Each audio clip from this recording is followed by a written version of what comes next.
हम देखते हैं एनी बता रही होती है लॉरा को उसके ग्रैंडमदर के बारे में। एनी बताते हुए कहती है उसके बाद मैडम पेंडलेटन अपनी सीट से उठी और कमरे को छोड़कर बाहर आ गई और उसके बाद उन्होंने मुझसे कहा कि मैं जाकर बटलर और उनके लॉयर को बुलाऊं और उनकी प्रतिनिधि मिस नेस्ली को भी, लेकिन उसके हाल बाद ही वो बेहोश हो गई। लॉयर उस टाइम नहीं आ पाया क्योंकि बहुत ज्यादा रात हो चुकी थी।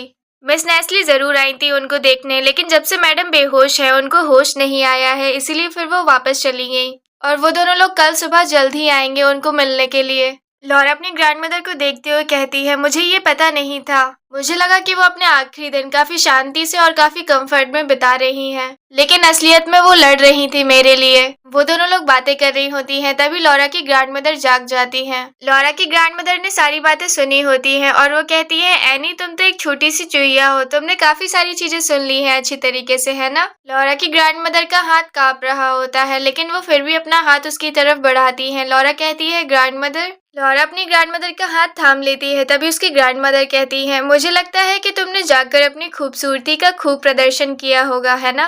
लॉरा काफी ज्यादा सैड होती है, उसकी आवाज नहीं निकलती, इसीलिए वो अपना सिर हिलाते हुए एग्री करती है। तभी उसकी ग्रैंडमदर कहती है जी हाँ बहुत बढ़िया, तुमने वाकई बहुत बढ़िया किया। लॉरा की ग्रैंडमदर कहती हैं जैसा कि तुमने सुना है 5000 पाउंड तुम्हें मिलेंगे लॉरा, और यह तुम्हारी देखने के नजरिए पर डिपेंड करता है, यह एक बड़ी और छोटी राशि दोनों हो सकती है। लॉरा अपनी ग्रैंडमदर से पूछती है तो क्या आपने इतने समय तक अंकल से सुलह करने का नाटक सिर्फ उन पैसों के लिए किया। लॉरा की ग्रैंडमदर कहती है ये कैसा चेहरा है, क्या 5000 पाउंड तुम्हारे लिए कम है। लॉरा कहती है ग्रैंडमदर मैं एक गवर्नेंस बनने जा रही हूँ और इंडिपेंडेंट होकर मैं अपना जीवन जीऊंगी। लॉरा की ग्रैंडमदर कहती है एक गवर्नेंस, तुम पूरी जिंदगी काम कर सकती हो और फिर भी एक घर नहीं खरीद पाओगी। 5000 पाउंड से तुम अमीर तो नहीं बनोगे, लेकिन कम से कम सम्मानजनक जीवन जीने के लिए तुम्हारे पास काफी पर्याप्त पैसे होंगे और उन पैसों से अपनी इच्छा अनुसार जीवन व्यतीत करना। लॉरा नर्वस होकर कहती है क्या आप सचमुच में इससे सहमत हैं, भले ही इसका मतलब यह हो कि आप अंकल से फिर कभी सुलह नहीं कर पाएंगी। लॉरा की ग्रैंडमदर कहती हैं लॉरा उस आदमी के साथ कभी भी सच्ची सुलह संभव नहीं है। मैंने तुम्हारे अंकल को इसमें सिर्फ तुम्हारी भलाई के लिए शामिल किया है। मुझे डर था कि अगर मैंने उसकी सहमति के बिना अपनी विरासत बदलती तो वह तुम्हें नुकसान पहुंचा सकता है। वह उस तरह का आदमी है जो बहुत बड़ी मुश्किल खड़ी कर सकता है और अगर जरूरत पड़ी तो तुम्हारी जान भी ले सकता है। इसीलिए जोखिम उठाने के बजाय मैं कम से कम यह करना चाहती थी ताकि उसकी सहमति से मैं तुम्हें एक छोटा सा हिस्सा दे सकूं। लॉरा की आंखों में आंसू आ जाते हैं, तभी उसकी ग्रैंडमदर कहती है मुझे खुशी है कि मेरे जाने से पहले मुझे तुम्हें जी भर के रोते हुए देखने का मौका मिल रहा है। तुम काफी समय से भावनाओं से रहित गुड़िया जैसी हो गई हो। लॉरा और जोरों से भी रोने लगती है अपनी ग्रैंडमदर के सामने। लॉरा की ग्रैंडमदर कहती है मुझे खेद है लॉरा, मैंने ही तुम्हें ऐसा बनाया है। मैंने जब तुम्हें पहली बार सोसाइटी में इंट्रोड्यूस कराया था तो मुझे ऐसा लगा मानो जैसे डोलोरस को फिर से जीवन मिल गया हो, और हर एक बार जब भी मैंने तुम्हें सोशल सीन्स में चमकते हुए देखा मुझे लगा तुम वो सारी चीजें जी रही हो जो अभी डोलोरस शायद जिंदा होती तो वो सारी चीजें जी पाती। ये सोचकर मुझे काफी ज्यादा खुशी हुई। मैं मूर्ख थी, मैं काफी ज्यादा ही मूर्ख थी, तुम डोलोरस नहीं हो। मैं अपनी इच्छाओं में इतनी ज्यादा डूबी हुई थी कि मैं अंधी हो गई थी अपनी बेटी को वापस लाने के लिए। मैं ये तक देखना भूल गई कि तुम्हारे दिल पर क्या बोझ रहा होगा दुख का। समाज में तुम्हें जिस तिरस्कार का सामना करना पड़ा अपने जीवित रहने के लिए, अपने शरीर के हर हिस्से को नष्ट करते हुए वर्षों तक सहनशीलता का संघर्ष किया। हो सके तो मुझे माफ कर देना, मैंने तुम्हें फोर्स किया एक दुख भरी जिंदगी जीने के लिए, वो भी मेरी सिर्फ सेल्फिशनेस की वजह से। अपने ग्रैंडमदर की बात को सुनकर लॉरा की आंखों में आंसू आ रहे होते हैं। लॉरा की ग्रैंडमदर लॉरा से कहती हैं लॉरा जैसी जिंदगी तुम जीना चाहती हो वैसी जीना, अब तुम आजाद हो। लॉरा अपने ग्रैंडमदर के साथ रहती है उनके लास्ट मोमेंट तक और अगले ही सुबह लेडी एबिगेल पेंडलेटन गुजर जाती हैं। ये काफी दिल तोड़ देने वाला दुखद अंत था। पूरी रात लेडी एबिगेल बेहोशी की हालत में आती जाती रही और जब वकील और नोटरी सुबह सुबह पहुंचे उन्होंने नौकरानी से अमोनिया मंगवाकर खुद को जगाने की कोशिश की और उन्होंने अपनी वसीयत में एक नई बात और जुड़वा दी। उस दौरान मिस पेंडलेटन ने अपने अंकल को ढूंढने के लिए फुर्तीले नौकरों को भेजा था, लेकिन गेराल्ड तब भी टाउन हाउस में वापस नहीं लौटा। अपनी ग्रैंड डॉटर के पास रहकर चमत्कार की प्रार्थना करते हुए एबिगेल ने अपने लेट हस्बैंड और बेटी के नाम फुसफुसाए और उनकी ग्रैंड डॉटर का नाम भी। उनका हाथ लॉरा के हाथ से छूट जाता है और इतना कहने के बाद ही लेडी एबिगेल गुजर गई जब वह 72 ईयर्स की थी। लेडी एबिगेल के गुजर जाने की वजह से सभी सर्वेंट काफी ज्यादा दुख में थे। और वहीं हम देखते हैं लॉरा भी काफी ज्यादा सैड होती है और अपने रूम में अकेली बैठी हुई होती है।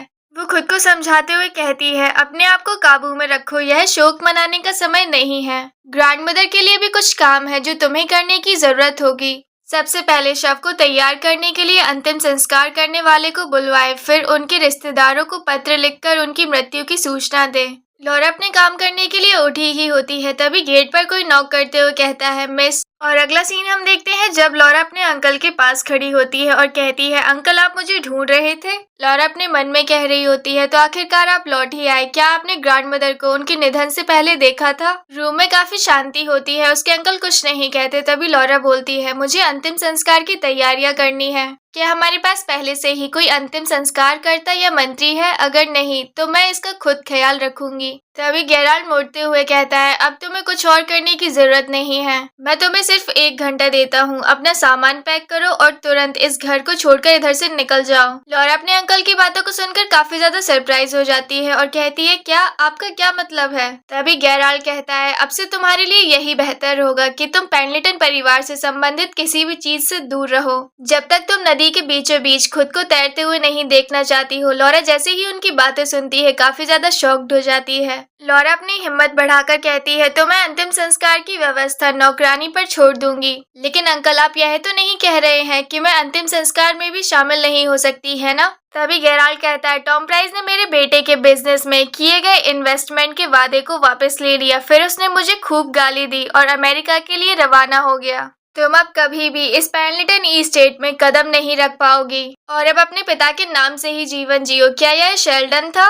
तभी लॉरा बोलती है, अंकल मेरा पेंडलेटन परिवार से कोई लगाव नहीं है। मुझे मिले हुए वो 5000 पाउंड भी मैं छोड़ दूंगी। वो शुरू से ही मेरे नहीं थे। तो कृपया मुझे अंतिम संस्कार में शामिल होने की अनुमति दे। कृपया मुझे अंतिम विदाई देने का मौका दे। बस मैं आपसे इतना ही मांगना चाहती हूँ, प्लीज अंकल। तभी गेराल्ड कहता है, वैसे भी तुम्हारे पास कोई वसीयत नहीं आने वाली है। जैसे ही लॉरा ये बात सुनती है काफी ज्यादा शॉक्ड हो जाती है और कहती है, क्या? गेराल्ड स्माइल करते हुए कहता है, दोनों ही वकील और नोटरी काफी ज्यादा ईमानदार थे, लेकिन वो इतने भी ज्यादा ईमानदार नहीं थे कि मेरे दिए हुए 10,000 पाउंड्स को मना कर दें। गेराल्ड की बात को सुनकर लॉरा काफी ज्यादा शॉक्ड हो जाती है और कहती है, क्या आप ये कहना चाहते हैं कि आपने ग्रैंडमदर की वसीयत को बदल दिया, वो भी उनके बिना पता हुए? और दूसरा सीन हम देखते हैं जहाँ पर एनी गेट खोलकर आती है और कहती है, मिस। एनी काफी ज्यादा सरप्राइज लग रही होती है। लॉरा के रूम का सामान पूरा बिखरा हुआ था, सब इधर उधर डला हुआ था।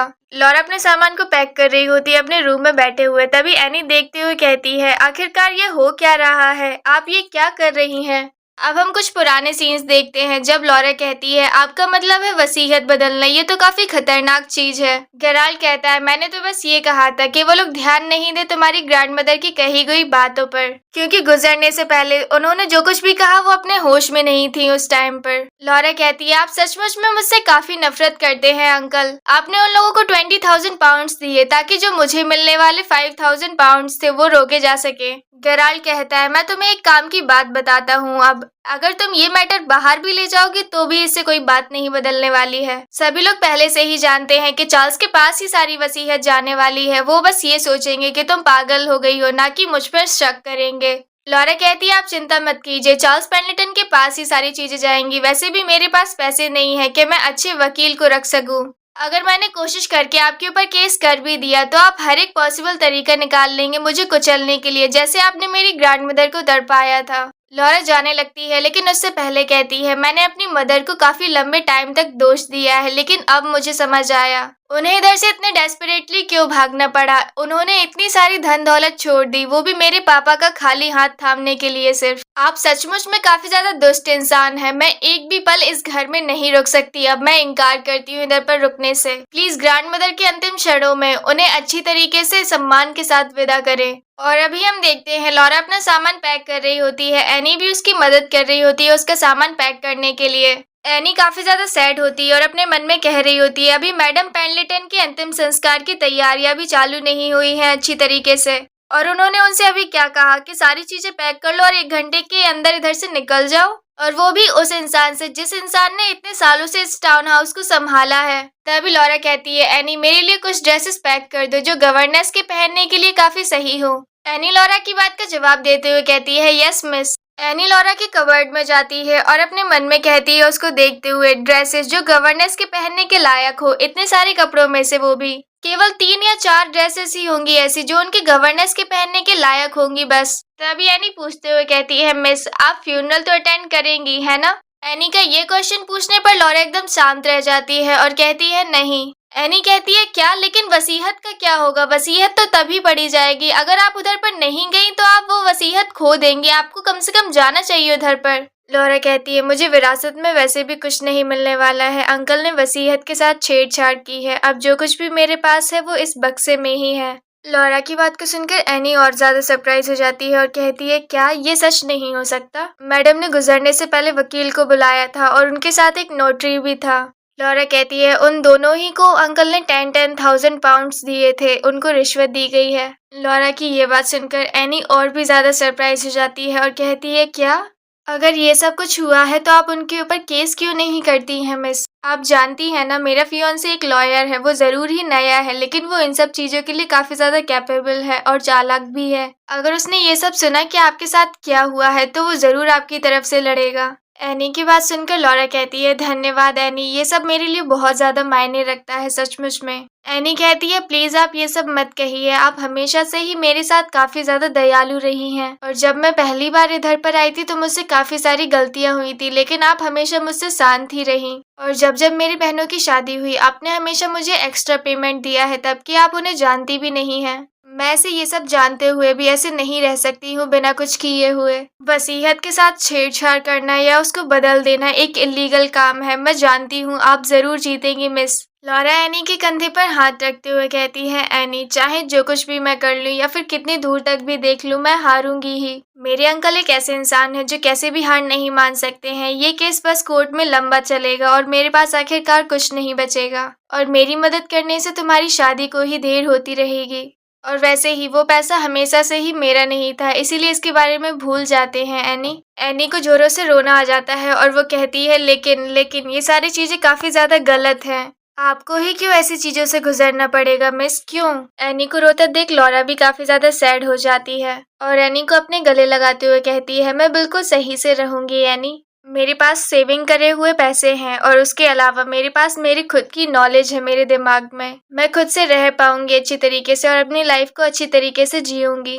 कुछ टाइम बाद का सीन हम देखते हैं, लॉरा और एनी सीढ़ियों से उतर रही होती है, लॉरा का सभी सामान पैक हो गया होता है। एनी बताते हुए कहती है उनकी जितनी भी बची ड्रेसेस थी और ज्वेलरी उन्होंने सभी मेड्स में बांट दी और जो भी कुछ पैसे थे उन्होंने एनी को थमा दिए कि बाकी सभी सर्वेंट्स में बांट दिए जाएं अच्छी तरीके से। लॉरा गेट तक पहुंच जाती है और जाते हुए मन में कह रही होती है अब कुछ भी नहीं बचा है मेरे इधर पर, और वो जाने ही वाली होती है। उससे पहले वो पीछे मुड़कर देखती है और कहती है एनी। लॉरा की बात को सुनकर एनी भी रुक जाती है और कहती है यस मिस। लॉरा कहती है एनी क्या तुम मुझे वो व्हाइट फील्ड की पेंटिंग लाकर दे सकती हो जो पार्लर में टंगी हुई है? लॉरा की बात को सुनकर एनी लॉरा का बक्सा वहीं पर रख देती है और कहती है हाँ अभी लाती हूँ मैं, बस यहीं पर रुकिए। और तभी हमें दिखाया जाता है ऊपर से गेराल्ड नीचे उतर रहा होता है और कहता है 1 घंटा हो गया है, इधर से बाहर निकल जाओ अब तुम। लॉरा पीछे मुड़कर देखती है और कहती है प्लीज रुक जाइए, मेरी पैकिंग अभी खत्म नहीं हुई है। लेकिन गेराल्ड लॉरा की एक बात नहीं सुनता और कहता है तुम जो उधर पर खड़े हो इसको बाहर निकाल के फेंक दो। जो सर्वेंट्स उधर पर खड़े होते हैं वो काफी ज्यादा नर्वस लग रहे होते हैं और कहते हैं क्या, लेकिन लॉरा काफी ज्यादा एम्बैरेस लग रही होती है और अपने मन में कहती है सच में वो 1 मिनट भी मुझे शांति से या सम्मान के साथ नहीं जीने देंगे। लॉरा अपना बक्सा उठाने लगती है जाने के लिए, तभी सर्वेंट पहुंचते हैं उसकी हेल्प करने के लिए और कहते हैं मिस। तभी गेराल्ड चिल्लाते हुए कहता है अगर किसी ने भी इस इंसान की मदद की तो मैं उसे नंगे पैर इधर से बाहर फेंक दूंगा। वो सर्वेंट लॉरा की मदद करने जा ही रहा होता है और गेराल्ड की बात को सुनकर रुक जाता है वहीं पर। तभी हमें दिखाया जाता है कोई चलते हुए आ रहा होता है और हम देखते हैं वो एनी होती है। एनी व्हाइट फील्ड की पेंटिंग को पैक करके ले आती है और लॉरा का बक्सा पकड़ते हुए कहती है मैं इसको पकड़ लेती हूँ मिस, क्योंकि लॉरा के हाथ में चोट लगी हुई होती है। तभी गेराल्ड फिर से चिल्लाते हुए कहता है हिम्मत भी मत करना उस बक्से को छूने की। एनी काफी ज्यादा गुस्से में होती है और कहती है सर ये कुछ ज्यादा ही हो रहा है। तभी लॉरा उसको रोकते हुए कहती है एनी रुक जाओ। लॉरा की बात को सुनकर एनी रुक जाती है और आगे कुछ भी नहीं कहती, लेकिन वो काफी ज्यादा सैड होती है लॉरा के लिए और जाने से पहले लॉरा स्माइल करते हुए कहती है, इतना काफी है, मैं वाकई में काफी सही हूँ। और लॉरा अपना बक्सा उठाकर उधर से जाने लगती है। ग्रोसवेंडर स्ट्रीट का सबसे शानदार टाउन हाउस, उसकी सच्ची मालकिन को 12 सालों के बाद बाहर निकाल दिया गया। सभी सर्वेंट्स काफी ज्यादा रो रहे होते हैं लॉरा के जाने की वजह से, और बिना किसी सर्वेंट की मदद के उसको छोड़ने जाने के लिए तक भी कोई नहीं था। और ऐसे ही पेनलिटन टाउन हाउस का गेट खुलता है लॉरा के लिए, और यहाँ से लॉरा पेनलिटन का फाइनल चैप्टर खत्म होता है। हम देखते हैं लॉरा बैठी हुई होती है और कह रही होती है, कितनी ज्यादा रात हो चुकी है अब, आखिरकार किसके लिए मैं इतना इंतजार कर रही हूँ। सही कहा, मैं वेट कर रही हूँ मिस्टर। और रुक जाती है पूरा नाम लेने से पहले और कहती है, हालांकि जो उन्होंने समय बताया था वो गुजर चुका है, तो वो अभी तक क्यों नहीं आए हैं इधर पर। अब ये मत कहना कि उन्होंने मुझे अकेला छोड़ दिया है, नहीं, ऐसा नहीं हो सकता है, वो जरूर आएंगे, वो आएंगे। हमने वादा किया था कि हम साथ में निकलेंगे इधर से, जरूर कोई ना कोई रीजन रहा होगा, इसीलिए उनको देर हो रही होगी, इसीलिए उन पर शक मत करो लॉरा।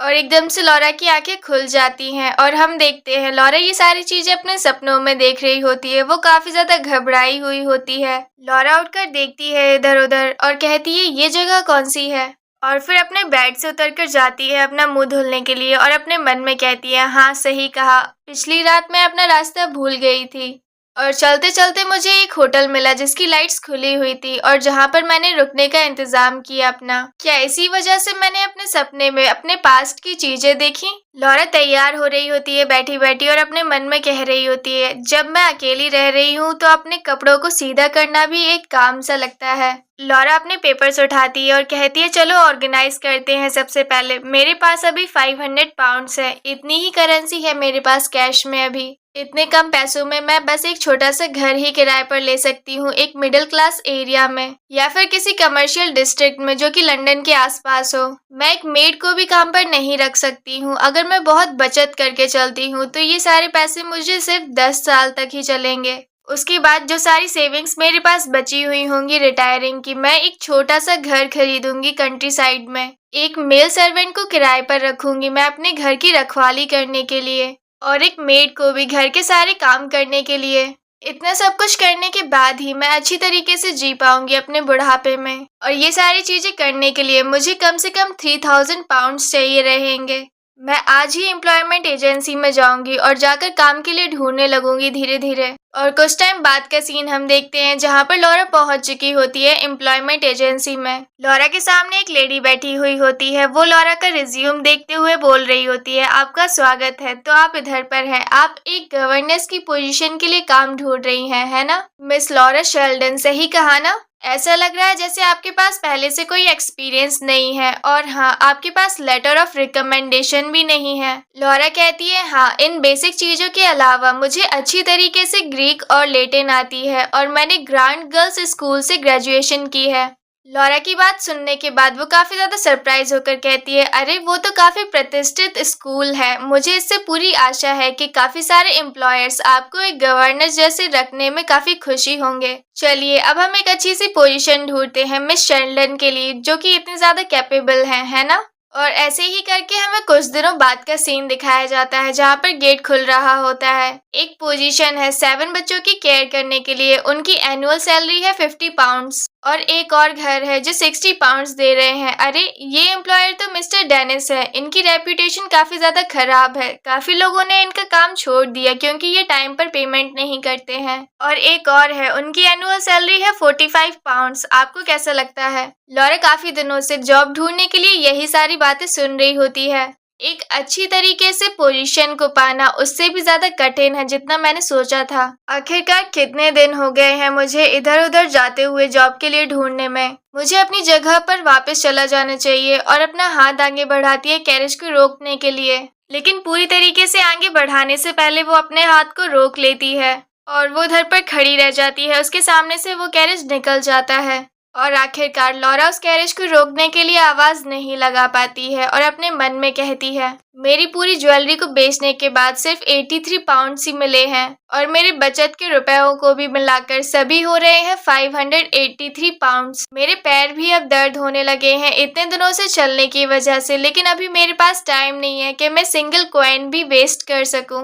लॉरा रोड से जा रही होती है और एक ड्रेस को देखते हुए अपने मन में कहती है, मेरी जिंदगी अब वो नहीं रही, मैं उस दुनिया में नहीं हूँ जहाँ पर मैं दर्जनों पाउंड एक ड्रेस को लेने के लिए खर्च कर दूं बिना उसकी असली कीमत जाने हुए। एक एवरेज साल भर की नौकरी के रुपए सिर्फ 50 पाउंड्स हैं और अगर 20 साल के बाद भी देखा जाए तो कुछ हजार पाउंड्स ही रहेंगे। ये तो मेरे गोल के आसपास भी नहीं है। अगर मेरे अंकल ने मुझे ऐसे पैसों की वजह से जूझते हुए देखा, वो जरूर ही काफी ज्यादा संतुष्ट होंगे। मुझे आशा है मुझसे 5000 पाउंड छीनने के बाद उनको काफी ज्यादा तसल्ली हुई होगी और अच्छा महसूस हुआ होगा। अभी तक हो सकता है कि वो सभी लोग फ्यूनरल के लिए इकट्ठा हो गए होंगे और हो सकता है कि उनको दफना भी दिया गया होगा। मेरे दिमाग में ये कभी थॉट भी नहीं आया था कि मैं अपनी ग्रैंड मदर की सेरेमनी को भी अटेंड नहीं कर पाऊंगी आखिरी टाइम पर। लॉरा अपने मन में कहती है, मैंने अपने करीबी कुछ दोस्तों को कुछ लेटर्स लिखे हैं उनको बताते हुए कि उनको कोई चिंता करने की जरूरत नहीं है और रही बात उनकी, उनको अलग से बताने की जरूरत नहीं है, हालांकि उनको मिस्टर फेयरफैक्स से पता चल ही जाएगा। लॉरा ये सारी बातें सोचते हुए रास्ते में जा रही होती है, तभी उसके साइड से एक बच्चा दौड़ते हुए निकलता है और चिल्लाता है, अरे बेली धीरे से चलो, अगर तुम गिर गई पिछली बार की तरह तो। उनके पेरेंट्स भी पीछे से होते हैं। वो चिल्लाते हुए कहता है, नहीं मॉम, मैं सबसे पहले जाऊंगा घर पर। लॉरा उन बच्चों को हंसता खेलता हुआ देखकर काफी ज्यादा खुश हो जाती है। लॉरा उन लोगों को देखकर अपने मन में कहती है, भविष्य काफी ज्यादा साफ है, मैं अकेली ही हूँ और ये सारी रियलिटी को देखकर काफी ज्यादा बोझ लगता है, लेकिन सब कुछ सही है, मैं जाकर थोड़ा रेस्ट करूंगी सबसे पहले। अब मेरे ऊपर कोई बोझ नहीं है, ना ही किसी की आशाओं पर मुझे जीना है। अब मेरे पास सिर्फ फ्रीडम है और मैं खुलकर जीऊंगी उसे। कुछ टाइम बाद का सीन हम देखते हैं। लॉरा चलते हुए जा रही होती है और उस होटल तक पहुंच जाती है जहां पर वो रुकी हुई होती है। लॉरा जाने से पहले अपने मन में कह रही होती है, अभी से काफी ज्यादा टाइम हो गया है, मुझे जाने से पहले डिनर कर लेना चाहिए नीचे ही। और वो अंदर जाने ही वाली होती है और एकदम से सरप्राइज हो जाती है।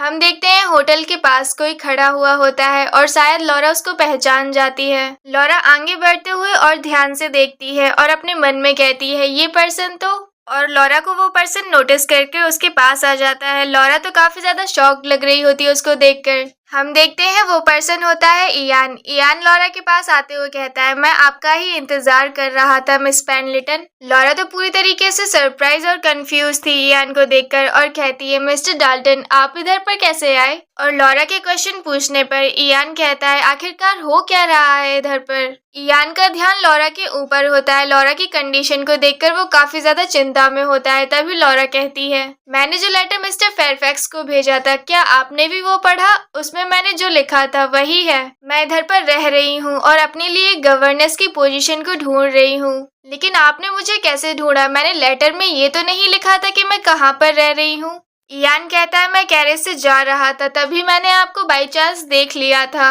इयान अपना हाथ बढ़ाते हुए कहता है, मिस पेंडलेटन मेरे साथ चलिए, विलियम के घर में आपके लिए गेस्ट रूम तैयार है। आपका जितना भी सामान है वो सभी सर्वेंट्स द्वारा उधर तक पहुंचा दिया जाएगा। इयान की बात को सुनकर लॉरा शांति से रिप्लाई करते हुए कहती है, मिस्टर डाल्टन अब मैं लॉरा पेंडलेटन नहीं रही और ना ही मैं इतने काबिल हूँ कि मिस्टर फेयरफैक्स जैसे किसी इंसान की गेस्ट कहलाऊं। लॉरा की बात को सुनकर इयान कहता है, काबिल नहीं है? आपको इन सब चीजों के बारे में सोचने की कोई जरूरत नहीं है, ऐसा कुछ नहीं है। लॉरा कहती है, मिस्टर डाल्टन अब मुझे अपने नए स्टेटस के हिसाब से रहना सीखना होगा, इसीलिए प्लीज मुझे मिस पेंडलेटन जैसी लाइफ में दोबारा से मत लाइए। अगर मैं फिर से उस लाइफ में वापस चली गई तो मैं ये सब कुछ सह नहीं पाऊंगी। लॉरा की बात को सुनकर इयान एकदम शांत हो जाता है और अपना हाथ पीछे कर लेता है। इयान लॉरा से कहता है, मिस पेंडलेटन जो पोजीशन मैंने आपको पहले ऑफर की थी, क्या उसके बारे में आपने और कुछ सोचा है? इयान की बात को सुनकर लॉरा कहती है, अरे मैं काफी ज्यादा डिस्ट्रैक्टेड थी, इसीलिए मैं भूल गई उसके बारे में। इयान कहता है अगर ऐसी बात है तो इस बार आप काफी ध्यान से सोचिएगा इसके बारे में। मुझे पूरा भरोसा है कि आप एक एक्सीलेंट टीचर बनेंगे मेरे नेफ्यूज के लिए। लॉरा इयान की बात को सुनकर थोड़ी सी नर्वस लग रही होती है और कहती है लेकिन लॉरा की बात खत्म होने से पहले इयान कहता है दिन के 5 घंटे एलिमेंट्री, लेटिन और ग्रीक, अर्थमेटिक और हिस्ट्री, यही सब कुछ आपको फोकस करना है उन पर, और बाकी का पूरा टाइम आपका रहेगा। संडे के अलावा पूरे हफ्ते में एक दिन की छुट्टी और रहेगी। इयान की बातों को सुनकर लॉरा काफी ज्यादा सरप्राइज लग रही होती है और कहती है रुक जाइए मिस्टर डाल्टन, मैं। इयान लॉरा की बात को नहीं सुनता है और अपनी बात को पूरी कंप्लीट करते हुए कहता है और इसके अलावा 150 पाउंड्स 1 साल के, क्या कहती हैं आप? और लॉरा जैसे ही इयान की बात सुनती है काफी ज्यादा सरप्राइज हो जाती है और अपने मन में कहती है 150 पाउंड्स, वो भी पूरे साल की सैलरी। लॉरा कहती है रुक जाइए मिस्टर डाल्टन, ये तो 3 टाइम्स सैलरी ज्यादा है नॉर्मल गवर्नेंस की सैलरी से। आपको सबसे पहले अपनी सिस्टर से इन सब चीजों के बारे में डिस्कस कर लेना चाहिए। इयान कहता है जब मेरा सबसे बड़ा नेफ्यू हेनरी इसी एज का था सेम, मैंने उसके लिए एक टीचर रखा था, उनकी भी सैलरी सेम ही थी। इयान की बात को सुनकर लॉरा अपने मन में कहती है लेकिन मेल टीचर ज्यादा सब्जेक्ट्स पढ़ाते हैं फीमेल टीचर्स की बजाय, इसीलिए उनकी सैलरी ज्यादा होती है। और लॉरा नर्वस होकर इयान से कहती है लेकिन मैं तो सिर्फ एक गवर्नेंस हूँ। तभी इयान कहता है लेकिन जो सब्जेक्ट आप पढ़ाएंगी वही दूसरा टीचर पढ़ाएगा, तो दोनों की सैलरी तो सेम ही होनी चाहिए ना। लॉरा इयान की बात को सुनकर कहती है मैं आपके शब्दों की तारीफ करती हूँ मिस्टर डाल्टन, लेकिन इयान अपना हाथ आगे बढ़ाते हुए कहता है मेरी सिस्टर ने मुझे एक टाइम की लिमिट दी है, मैं आपके आंसर के लिए ज्यादा टाइम तक वेट नहीं कर सकता हूँ, प्लीज इसके बारे में सोचकर मुझे बताइएगा 3 दिन के अंदर। लॉरा इयान की बात पर कुछ नहीं कहती और अपने सिर को हिलाते हुए हाँ करती है और अपना हाथ आगे बढ़ाती है इयान के हाथ में। इयान लॉरा का हाथ पकड़ते हुए उस पर किस करता है एज ए ग्रीट। तभी लॉरा कहती है ठीक है मिस्टर डाल्टन, मैं इसके बारे में सीरियसली सोचूंगी। और लॉरा अकेली खड़ी हुई होती है और अपने मन में सोच रही होती है पता नहीं क्यों, लेकिन कुछ टाइम पहले मुझे ऐसा लग रहा था कि मिस्टर डाल्टन मुझे कोई चांस नहीं देना चाहते कि मैं उनकी बात को मना करूं। और हम देखते हैं इयान उधर से जा रहा होता है। लॉरा ये सब सोच रही होती है मन में और अपने मन में कहती है हो सकता है शायद ये मेरी इमेजिनेशन ही हो, लेकिन ये सिर्फ मेरी इमेजिनेशन नहीं थी। इसके प्रूफ में उसी दिन हम देखते हैं शाम का सीन और मेरे होटल के रूम के बाहर एक अनएक्सपेक्टेड गेस्ट आया। हम देखते हैं कोई लेडी आई हुई होती है और वो कहती है मिस पेंडलेटन, आखिरकार ये सब हो क्या रहा है इधर पर। लॉरा जैसे ही उसको देखती है काफी ज्यादा सरप्राइज होकर कहती है मिस हाइड। और हम देखते हैं वो अनएक्सपेक्टेड गेस्ट और कोई नहीं जेन होती है जो कि लॉरा से मिलने आई हुई होती है। लॉरा जेन से पूछते हुए कहती है आपका इधर पर कैसे आना हुआ। तभी जेन कहती है यही तो मैं आपसे पूछना चाहती हूँ। जेन काफी ज्यादा परेशान होती है लॉरा को लेकर और कहती है आप इस जगह पर क्या कर रही हैं, आपको सीधे मेरे पास आना चाहिए था अगर कुछ हुआ भी था तो। जेन की बात को सुनकर लॉरा काफी नॉर्मली रिप्लाई करते हुए कहती है आपको पता है इधर की लाइफ भी इतनी बुरी नहीं है वैसे। लॉरा की बात को सुनकर जेन को और भी ज्यादा गुस्सा आ जाता है और वो कहती है ऐसी बात अब मत कहिए आप, एक वुमेन का वो भी अकेले रहना ऐसी जगह पर कितना डेंजरस है। अगर किसी ने आपको नुकसान पहुंचाने की कोशिश करी तो। जेन लॉरा को समझाते हुए कहती है आप मेरे साथ चलिए मेरे बोर्डिंग हाउस में मिस पेंडलेटन, अगर मैं लैंडलेडी को थोड़ा सा एक्स्ट्रा पेमेंट करूंगी तो फिर वो कोई दिक्कत नहीं होगी। जेन की बात को सुनने के बाद लॉरा कहती है लेकिन। लॉरा की बात को सुनकर जेन लॉरा को कस के हिलाते हुए कहती है अब आप जिद्दी मत बनिए, मेरी हेल्प को एक्सेप्ट कर लीजिए। वैसे भी मेरा बोर्डिंग हाउस मिस्टर फेयरफैक्स के घर से काफी ज्यादा बेटर है। लॉरा जेन का हाथ पकड़ते हुए कहती है हाँ सही कहा लेकिन, और अपने मन में कहती है वो बिल्कुल सही कह रही है, मैं उससे इस बात पर झगड़ा भी नहीं कर सकती हूँ। जेन लॉरा से कहती है आपने बाकी लोगों के लिए कितना कुछ किया है मिस पेंडलेटन, प्लीज मुझे मौका दीजिए कि मैं आपके लिए वो फेवर लौटा सकूं, प्लीज एक बार ही सही।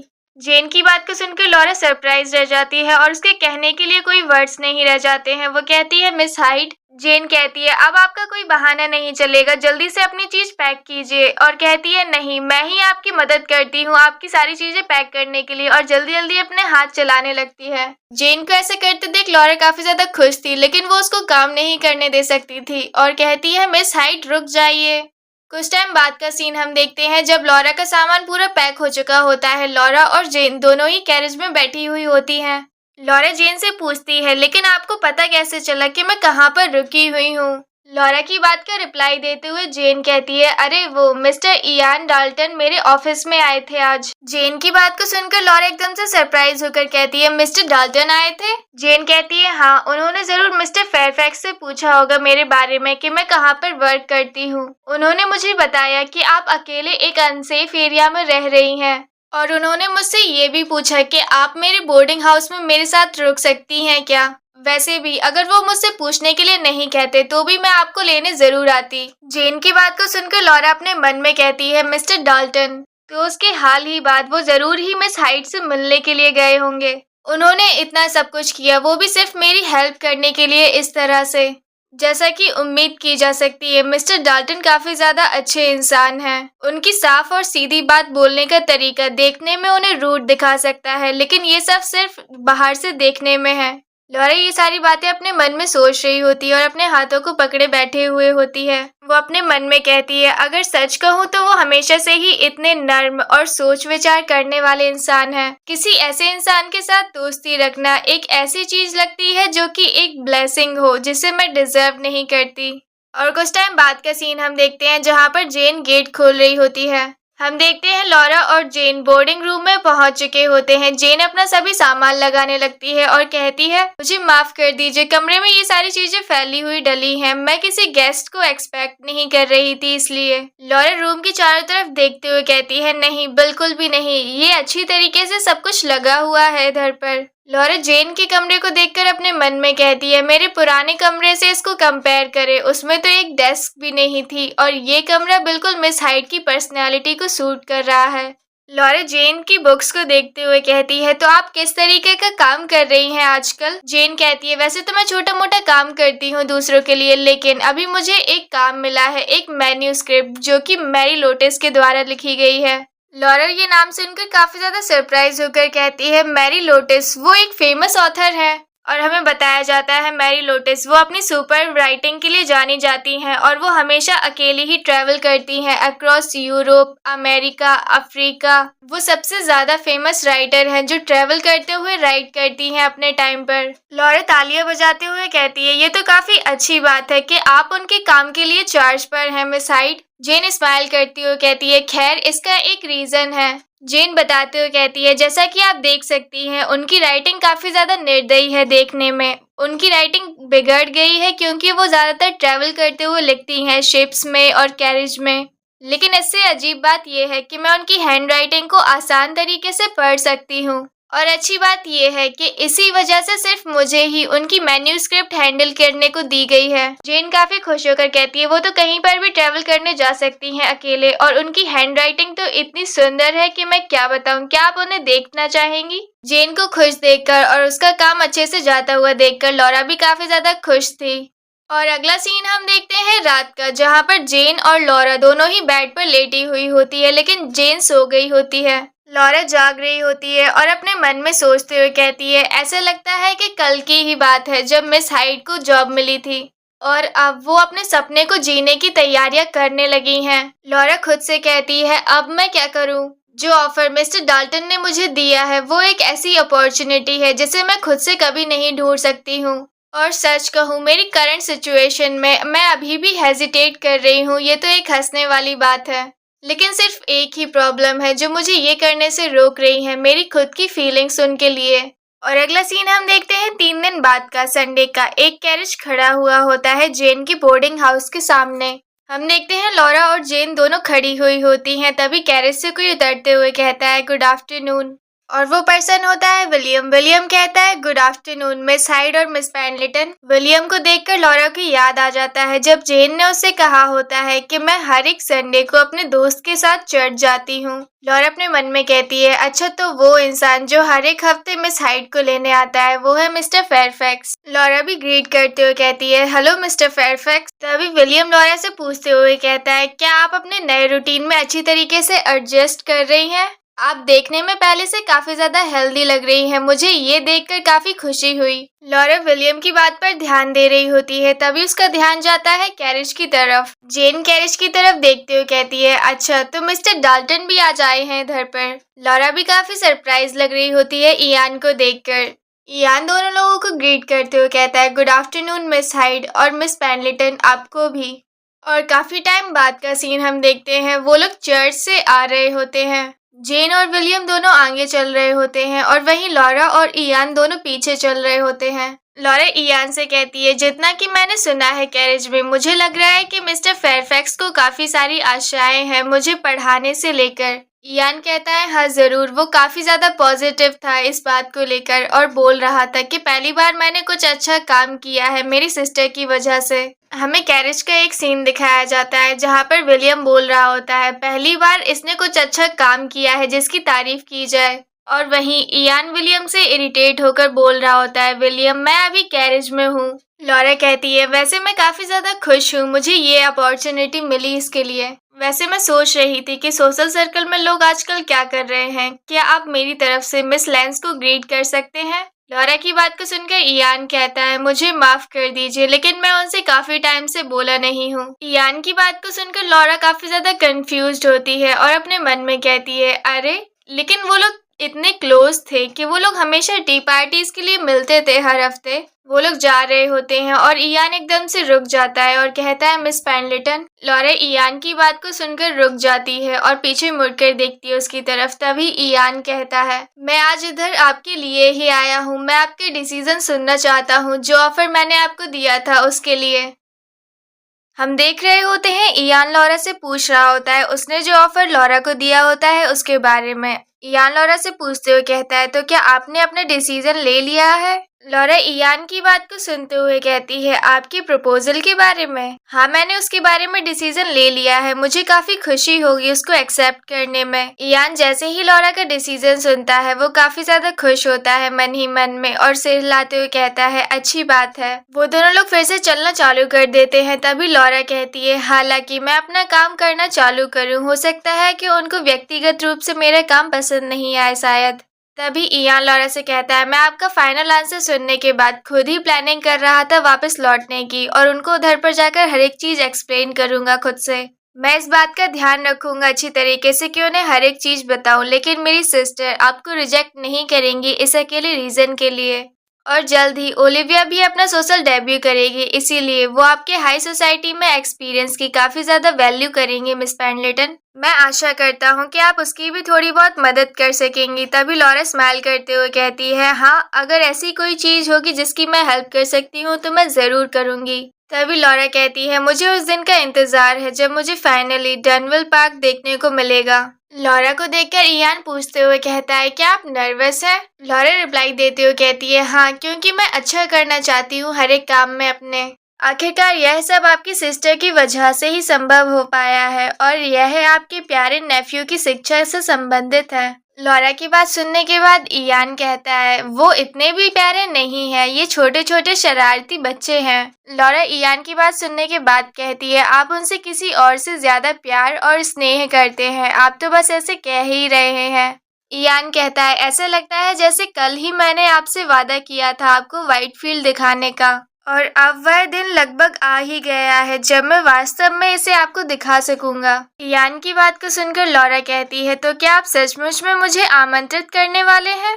इयान स्माइल करते हुए कहता है बेशक, मेरे नेफ्यूज अक्सर आते रहते हैं इसलिए आपको भी साथ आना चाहिए। हालांकि वह एक ऐसा घर है जहां एक अकेला जेंटलमैन रहता है, जब तक मेरे नेफ्यूज वहां है तब तक सब ठीक है। लॉरा ये बात सुनकर काफी ज्यादा खुश हो जाती है और कहती है मुझे आखिरकार व्हाइट फील्ड को अपनी आंखों से देखने का मौका मिलेगा। मुझे हमेशा से यह जानने की उत्सुकता रही है कि क्या यह उतना ही सुंदर है जितना कि आपने अपनी पेंटिंग में दिखाया है मिस्टर डाल्टन। इयान कहता है मैं उस दिन का इंतजार कर रहा हूँ और मेरी पेंटिंग इसकी सारी सुंदरता को कैद नहीं कर सकता। डनवेल पार्क को छोड़ दे तो व्हाइट फील्ड उम्मीद के लायक है और जब तक आप डनवेल पार्क में हो तो खुद को एक गेस्ट की तरह समझे। और लॉरा जैसे ही उसकी ये बात सुनती है काफी ज्यादा सरप्राइज होकर उसकी तरफ देखती है और इयान लॉरा से रुकते हुए कहता है चाहे जो कुछ भी हो जाए आप हमेशा ही मेरी प्यारी दोस्त रहेंगी और हमेशा डनवेल पार्क और व्हाइट फील्ड दोनों के ही सम्मानित गेस्ट रहेंगी। इयान अपनी बात पूरी कह देता है और लॉरा उसकी बात को सुनकर काफी ज्यादा सरप्राइज लग रही होती है। दोनों ही शांत खड़े होते हैं। वो दोनों लोग अकेले खड़े हुए होते हैं। तभी दूर से आवाज आती है मिस पेंडलेटन। तभी वो लोग मुड़कर देखते हैं। हम देखते हैं जेन आवाज लगा रही होती है, मिस पेंडलेटन यहाँ पर आ जाइए, ऐसा लगता है कि किराए पर मिलने वाली गाड़ी आ गई है। तभी इयान कहता है फिर मैं आज यॉर्कशायर के लिए रवाना हो जाऊंगा और आपको 1 सप्ताह के भीतर पत्र भेजूंगा। लॉरा रिप्लाई करते हुए कहती है जी हाँ, मैं आपके जवाब का इंतजार करूंगी। और हम देखते हैं जेन और लॉरा दोनों ही कैरेज से चली जाती हैं। विलियम भी उधर पर खड़ा हुआ होता है और उन दोनों को जाते हुए देख रहा होता है। और कुछ टाइम बाद विलियम भी अपने कैरेज में बैठने लगता है और कहता है तो आखिरकार मिस पेंडलेटन मेरे इस्टेट के पास ही रहेंगी जैसा कि तुमने प्लान किया था इयान। और हम देखते हैं उस कैरेज में विलियम के साथ इयान भी बैठा हुआ होता है और वो काफी ज्यादा स्माइल कर रहा होता है अपने मन ही मन में। इयान को ऐसा करते देख विलियम काफी ज्यादा नर्वस होकर अपने मन में कहता है उसने वाकई में गंभीर चेहरा बनाए रखना आता है अच्छी तरीके से, आखिरकार इसने अपने आप को खुद को कैसे रोक लिया। विलियम इयान से कहता है मुझे नहीं लगता था कि तुम इस तरह की साजिश रचने वाले इंसान हो, लेकिन क्या सचमुच में तुम्हारी सिस्टर एक गवर्नेंस को रखना चाहती है? विलियम की बात को सुनकर इयान रिप्लाई करते हुए कहता है नहीं। तभी विलियम कहता है सचमुच में? विलियम कहता है और यह कोई आम इंसान नहीं है, वो वह लेडी है जिससे आप प्यार करते हैं और आपको कम से कम अपनी सिस्टर को बता देना चाहिए था कि क्या हो रहा है, वह सदमे से बेहोश हो सकती है। विलियम की बात को सुनकर इयान कहता है वह ऐसी छोटी मोटी बात पर बेहोश होने वाली नहीं है। विलियम कहता है अविश्वसनीय, खैर अब तुम दोबारा लंदन में पैर नहीं रखोगे। तभी इयान कहता है बिल्कुल नहीं, ऐसी जगह पर समय क्यों बर्बाद करना। विलियम कहता है अच्छा, मुझे उम्मीद है कि अब तुम अच्छी खबर लेकर ही लौटोगे, कम से कम अब मिस पेंडलेटन आराम से रहेंगी, यह एक राहत की बात है, मुझे कई मायनों में उनकी चिंता थी। विलियम की बात को सुनकर इयान उसको घूरने लगता है। तभी विलियम पूछता है तुम मुझे ऐसे घूर कर क्यों देख रहे हो? इयान काफी ज्यादा सीरियस होकर कहता है क्या तुम्हें पूरा यकीन है? क्या तुम्हारे मन में उनके लिए कोई भी भावनाएं नहीं थी? ईमानदार होकर जवाब देना।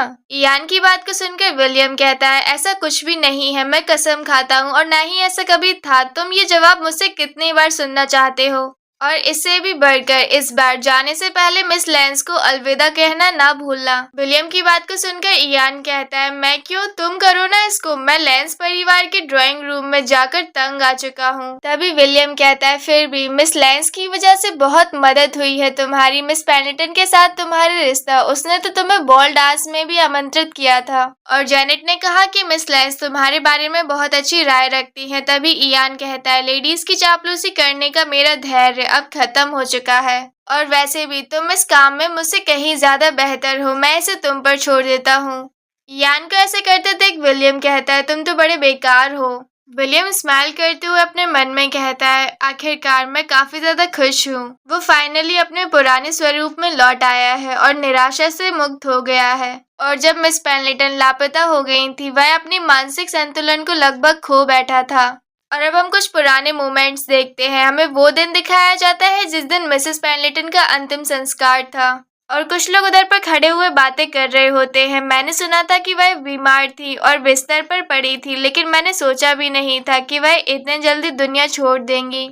और मिस्टर पेंडलेटन को देखते हुए वो लोग बातें करते हुए कह रहे होते हैं उन्होंने सचमुच में अपने किसी प्रिय व्यक्ति को खो दिया है अब। और हम देखते हैं उधर पर विलियम भी खड़ा हुआ होता है। वो लोग बातें करते हुए कह रहे होते हैं वैसे मिस पेंडलेटन कहाँ पर है, वो नहीं दिखाई दे रही, क्या किसी ने उन्हें देखा है? तभी कोई और बातें करते हुए कहता है क्या तुमने नहीं सुना, अफवाह यह कह रही है कि। तभी कोई और बातें करते हुए कहता है हे भगवान, चाहे कुछ भी हो जाए लेकिन उन्हें अंतिम संस्कार में भी शामिल क्यों नहीं होने दे रहे थे वो लोग। और हम देखते हैं विलियम के साथ उधर पर इयान भी होता है। वो सारी बातें सुन रहा होता है उधर पर खड़े हुए, और अभी भी लोग बातें करते हुए कह रहे होते हैं मुझे आश्चर्य है कि क्या उन्होंने उसे कैद में कर रखा है। तभी कोई और कहता है बिल्कुल नहीं, ऐसा नहीं हो सकता है, अरे बेचारी वो। और इयान ये सारी बातें सुनते हुए अपने घोड़े पर बैठने लगता है। तभी विलियम कहता है रुक जाओ इयान, कहाँ जा रहे हो? इयान तुम अभी कहाँ जा रहे हो? अंतिम संस्कार भी अभी खत्म नहीं हुआ है, अगर तुम थोड़ी देर और इंतजार करोगे तो कोचमैन वापस आ जाएगा जब तक। विलियम की बात का रिप्लाई देते हुए इयान कहता है मेरे पास समय नहीं है इंतजार करने के लिए, मैं पेंडलेटन इस्टेट जा रहा हूँ, मुझे खुद देखना होगा कि क्या हो रहा है। और हम कुछ टाइम बाद का सीन देखते हैं जहाँ पर इयान और विलियम दोनों ही पेंडलेटन इस्टेट में पहुँच गए होते हैं। विलियम कह रहा होता है यह तो बहुत ही ज्यादा गड़बड़ हो गई है, मैं पहले से ही घबराया हुआ था क्योंकि इयान काउंट पेंडलेटन को अंतिम संस्कार के दौरान लगातार घूर रहा था।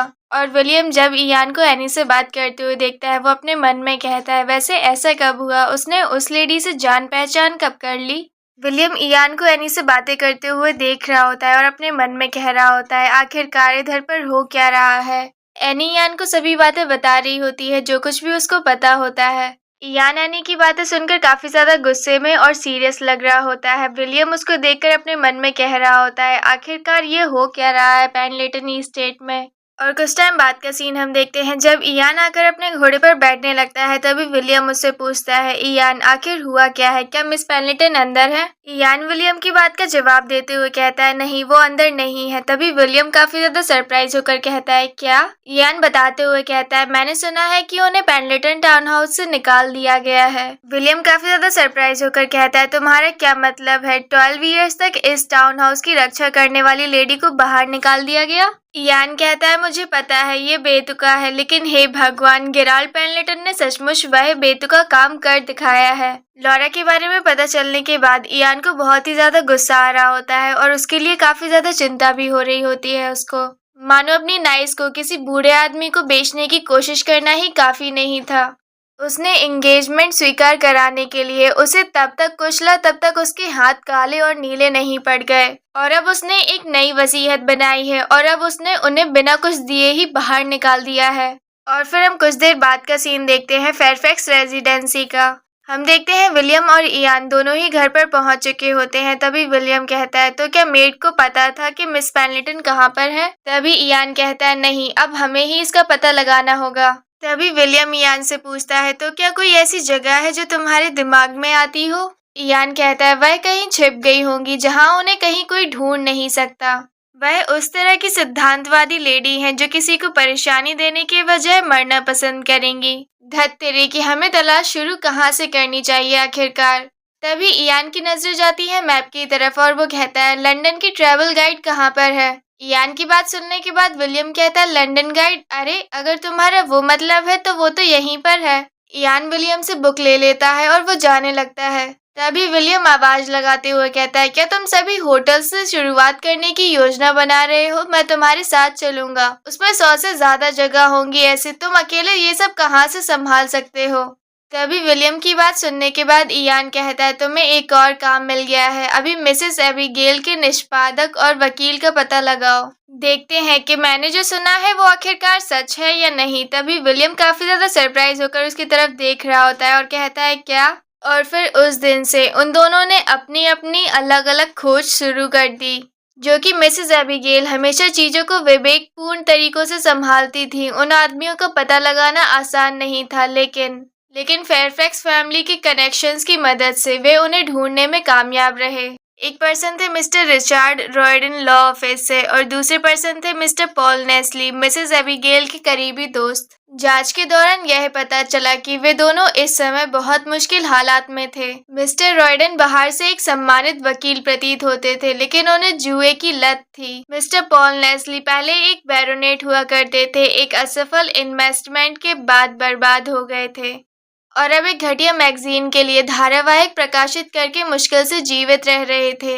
तो ऐसे लोगों को पैसे से खरीदना आसान होता है। मुझे यह जांचना होगा कि हाल ही में उनकी आर्थिक स्थिति या खर्च करने की आदतों में कोई बदलाव आया है या नहीं। और वहीं दूसरी तरफ इयान ने हर दिन सुबह से रात तक मिस पेंडलेटन को खोजने के लिए हर जगह छानबीन चालू कर दी। वह बहुत सुबह निकलता था और आधी रात तक वापस आता था, कभी कभी कई दिनों तक घर भी नहीं लौटता था। और वहीं एक दिन अचानक से इयान पहुंचा। विलियम उसको देखकर काफी ज्यादा सरप्राइज हो जाता है और कहता है, इयान, मुझे लगा था कि तुम आज भी वापस नहीं आओगे। और इयान जैसे ही फेयरफैक्स रेजिडेंसी पहुंचता है वो सबसे पहले पूछता है, मिस हाइड वह कहाँ रह रही हैं अभी? तभी विलियम काफी ज्यादा सरप्राइज होकर कहता है, क्या? इयान विलियम से पूछता है, आखिरकार मिस हाइड कहाँ पर रहती हैं? तभी विलियम काफी ज्यादा नर्वस होकर जवाब देता है, फ्लीट स्ट्रीट के पास एक लेडीज बोर्डिंग हाउस में। आखिरकार तुम क्यों जानना चाहते हो? इयान पूछता है, और वो जिस पब्लिशिंग कंपनी के लिए काम करती है उसका नाम क्या है आखिरकार? विलियम इयान की बात को सुनकर कहता है, अरे तुम मिस हाइड की पर्सनल इन्फॉर्मेशन को क्यों जानने चाहते हो, एक इंट्रोगेटर की तरह? अगर तुम मुझे सिर्फ बता सको कि तुम्हें क्या काम है। तभी इयान विलियम से कहता है, मुझे मिस पेंडलेटन मिल गई हैं और मुझे ये भी पता चल गया है कि वो कहाँ पर रुकी हुई हैं। वो एक पुराने से होटल में रुकी हुई हैं, वो भी अकेले। मैं बस तुमसे ये कह रहा हूँ कि तुम उन्हें मिस हाइड के साथ रुकने दो, इसीलिए प्लीज मुझे एड्रेस बता दो जल्दी।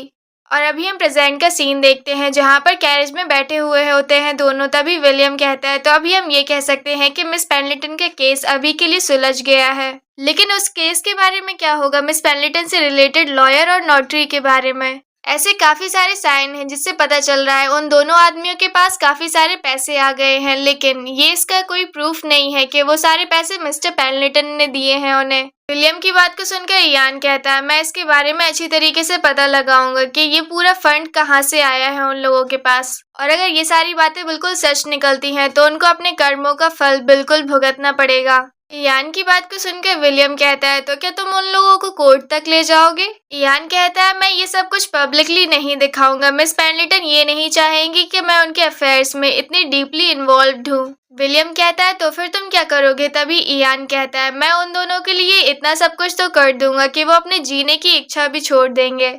उन्होंने एक लेडी को लूटा है उसकी सच्ची विरासत से, वो भी सिर्फ पैसों के लिए, इसीलिए मैं भी उन्हें ये एक्सपीरियंस करा दूंगा अच्छी तरीके से कि जब उनकी फ्यूचर को छीना जाता है तो कैसा लगता है। यान की बातों को सुनकर विलियम नर्वस होकर कहता है, तुम्हारा मतलब अर्ल गेराल्ड पेंडलेटन का? इयान, तुम उसे मारने की प्लानिंग तो नहीं कर रहे हो, है ना? विलियम की बात को सुनकर इयान स्माइल करता है और उसकी तरफ घूरते हुए देखता है और कहता है, ये तो काफी ज्यादा आसान होगा उसके लिए। विलियम, आखिरकार तुम क्या सोचते हो, इस कंट्री में नोबिलिटी को क्या माना जाता है? इयान की बात को सुनकर विलियम कहता है, अब आखिरकार तुम ये अचानक से क्या पूछ रहे हो? इयान कहता है, क्या तुम्हें नहीं लगता कि वो अपनी ड्यूटी से ज्यादा सुविधाओं का आनंद उठाते हैं? यान की बात को सुनकर विलियम कहता है, वैसे हाँ, शायद सभी नॉबल्स के जो पूर्वज रहे हैं उन्होंने इस कंट्री को सर्व किया है अच्छी तरीके से। हाँ, मैं मानता हूँ कि कुछ नॉबल्स ज्यादा खड़ूस हैं और अब इन सब मामलों में ध्यान भी नहीं देते हैं, लेकिन अगर उनको कोई सुविधाएं नहीं दी जाएंगी तो फिर वो अपने देश के लिए इतना सब कुछ सेक्रीफाइस क्यों करेंगे खुद को? विलियम की बात को सुनकर इयान कहता है, अगर वो अपने पूर्वजों की विरासत को पाना चाहते हैं तो उनके जैसे अपनी ड्यूटी भी निभानी चाहिए उन्हें सोसाइटी में। लेकिन नोबिलिटी में अभी के जो लीडर्स हैं वो अपनी रिस्पॉन्सिबिलिटी को इग्नोर करते हैं और अपने आप को प्लेजर में डुबा लेते हैं। और ब्रिटिश एरिस्टोक्रेसी कुछ भी नहीं, सिर्फ एक कचड़े का ढेर है और उसी में से अर्ल ऑफ पेंडलेटन सबसे बेकार कचड़े का पीस है। और इस देश की भलाई के लिए पेंडलेटन फैमिली को हमेशा के लिए गायब हो जाना चाहिए। और अगला सीन हमें दिखाया जाता है दूसरे दिन का लैंसी स्टेट में, जहाँ पर हम देखते हैं डोरा बैठी हुई होती है और वो जेनेट से कह रही होती है, मिस्टर डाल्टन व्हाइटफील्ड फिर से लौट गए? डोरा को सैड होते देख जेनेट कहती है, अरे जमींदार अचानक से काम छोड़कर चला गया था, इसीलिए उसके पास कोई चॉइस नहीं बची थी। इयान भी वैसे नहीं जाना चाहता था इधर से। जेनेट की बात को सुनकर डोरा कहती है, अच्छा ऐसी बात है, लेकिन वो फिर से मुझे बिना बताए ही चले गए इस बार भी। डोरा रोने लगती है। डोरा को रोते हुए देख जेनेट अपने मन में कहती है, अरे तुमने तो लेडी लैंस को रुला दिया, मैं कितनी पागल हूँ, अब मैं क्या करूँ? जेनेट अपने मन में कह रही होती है, मेरे भाई इधर से अर्जेंट मैटर्स के लिए बाहर गए हैं, अगर मैंने इतना मैसेज मिस लैंस को बताया तो वो और भी ज्यादा डिसअपॉइंटेड हो जाएंगी, बेचारी मिस लैंस। तभी जेनेट कहती है, उन्होंने मुझसे कहा कि मैं आपको उनकी तरफ से ग्रीट करूं। उन्होंने ये भी कहा कि वो उन दिनों का काफी ज्यादा बेसब्री से इंतजार कर रहे हैं जब वो आपको दोबारा से देखेंगे, और उनके वो दिन जो उन्होंने लंदन में बिताए हैं आपके साथ वो काफी ज्यादा प्रीसियस थे उनके लिए और वो कभी भी नहीं भूलेंगे उनको। जेनेट की बात को सुनकर डोरा कहती है, क्या उन्होंने सचमुच में ये कहा आपसे? तभी जेनेट रिप्लाई करते हुए कहती है, हाँ सही कहा, और उन्होंने ये भी कहा जब वो लंदन वापस लौट कर आएंगे अपने ईस्टेट के सभी कामों को खत्म करके तो वो सबसे पहले आपके घर पर ही आएंगे आपसे मिलने के लिए। और जेनेट का कहा गया सफेद झूठ जैसे ही लेडी लैंस ने सुना वो काफी ज्यादा खुश हो गई अपने मन ही मन में।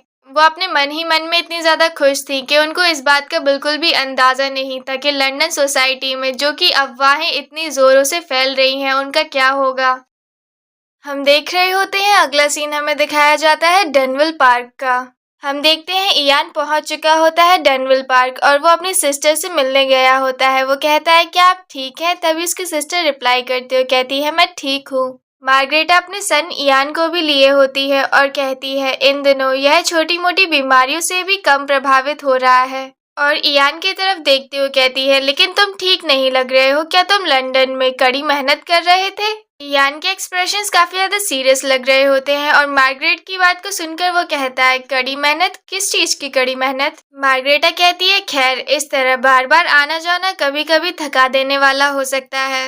और तभी कोई दौड़ते हुए आ रहा होता है और चिल्ला रहा होता है, मदर मदर। अभी जो कैरेज आया उसमें कौन था? क्या ऐसा हो सकता है कि उसमें आज अंकल आए हो? और तभी आवाज सुनने के बाद इयान पीछे मुड़ता है और स्माइल करते हुए कहता है, ओलिविया क्या तुम ठीक हो? और हमें दिखाया जाता है ये है ओलिविया फेयरफैक्स, मार्गरेट की डॉटर और इयान की सिस्टर की डॉटर। ओलिविया काफी ज्यादा खुश होती है इयान को देखकर और चिल्लाते हुए कहती है, अंकल इयान, और एकदम से रुक जाती है और कहती है, अंकल नहीं, ऐसा नहीं है। तभी इयान हंसते हुए कहता है, हाँ, और अपना हाथ आगे बढ़ाता है। ओलिविया भी अपना हाथ आगे बढ़ाती है इयान के हाथ में और ओलिविया का हाथ पकड़कर इयान उसको ग्रीट करता है। इयान स्माइल करते हुए ओलिविया से पूछता है, आप कैसी हैं लेडी? ओलिविया भी अपने अंकल को देखकर काफी ज्यादा खुश होती है और कहती है, मैं काफी अच्छी हूँ अंकल। और कहती है, अरे नहीं सर। उन दोनों को बातें करता देख मार्गरेट कहती है, तो आज क्या बात है? मार्गरेट की बात को सुनकर इयान उसकी तरफ देखता है मुड़ते हुए।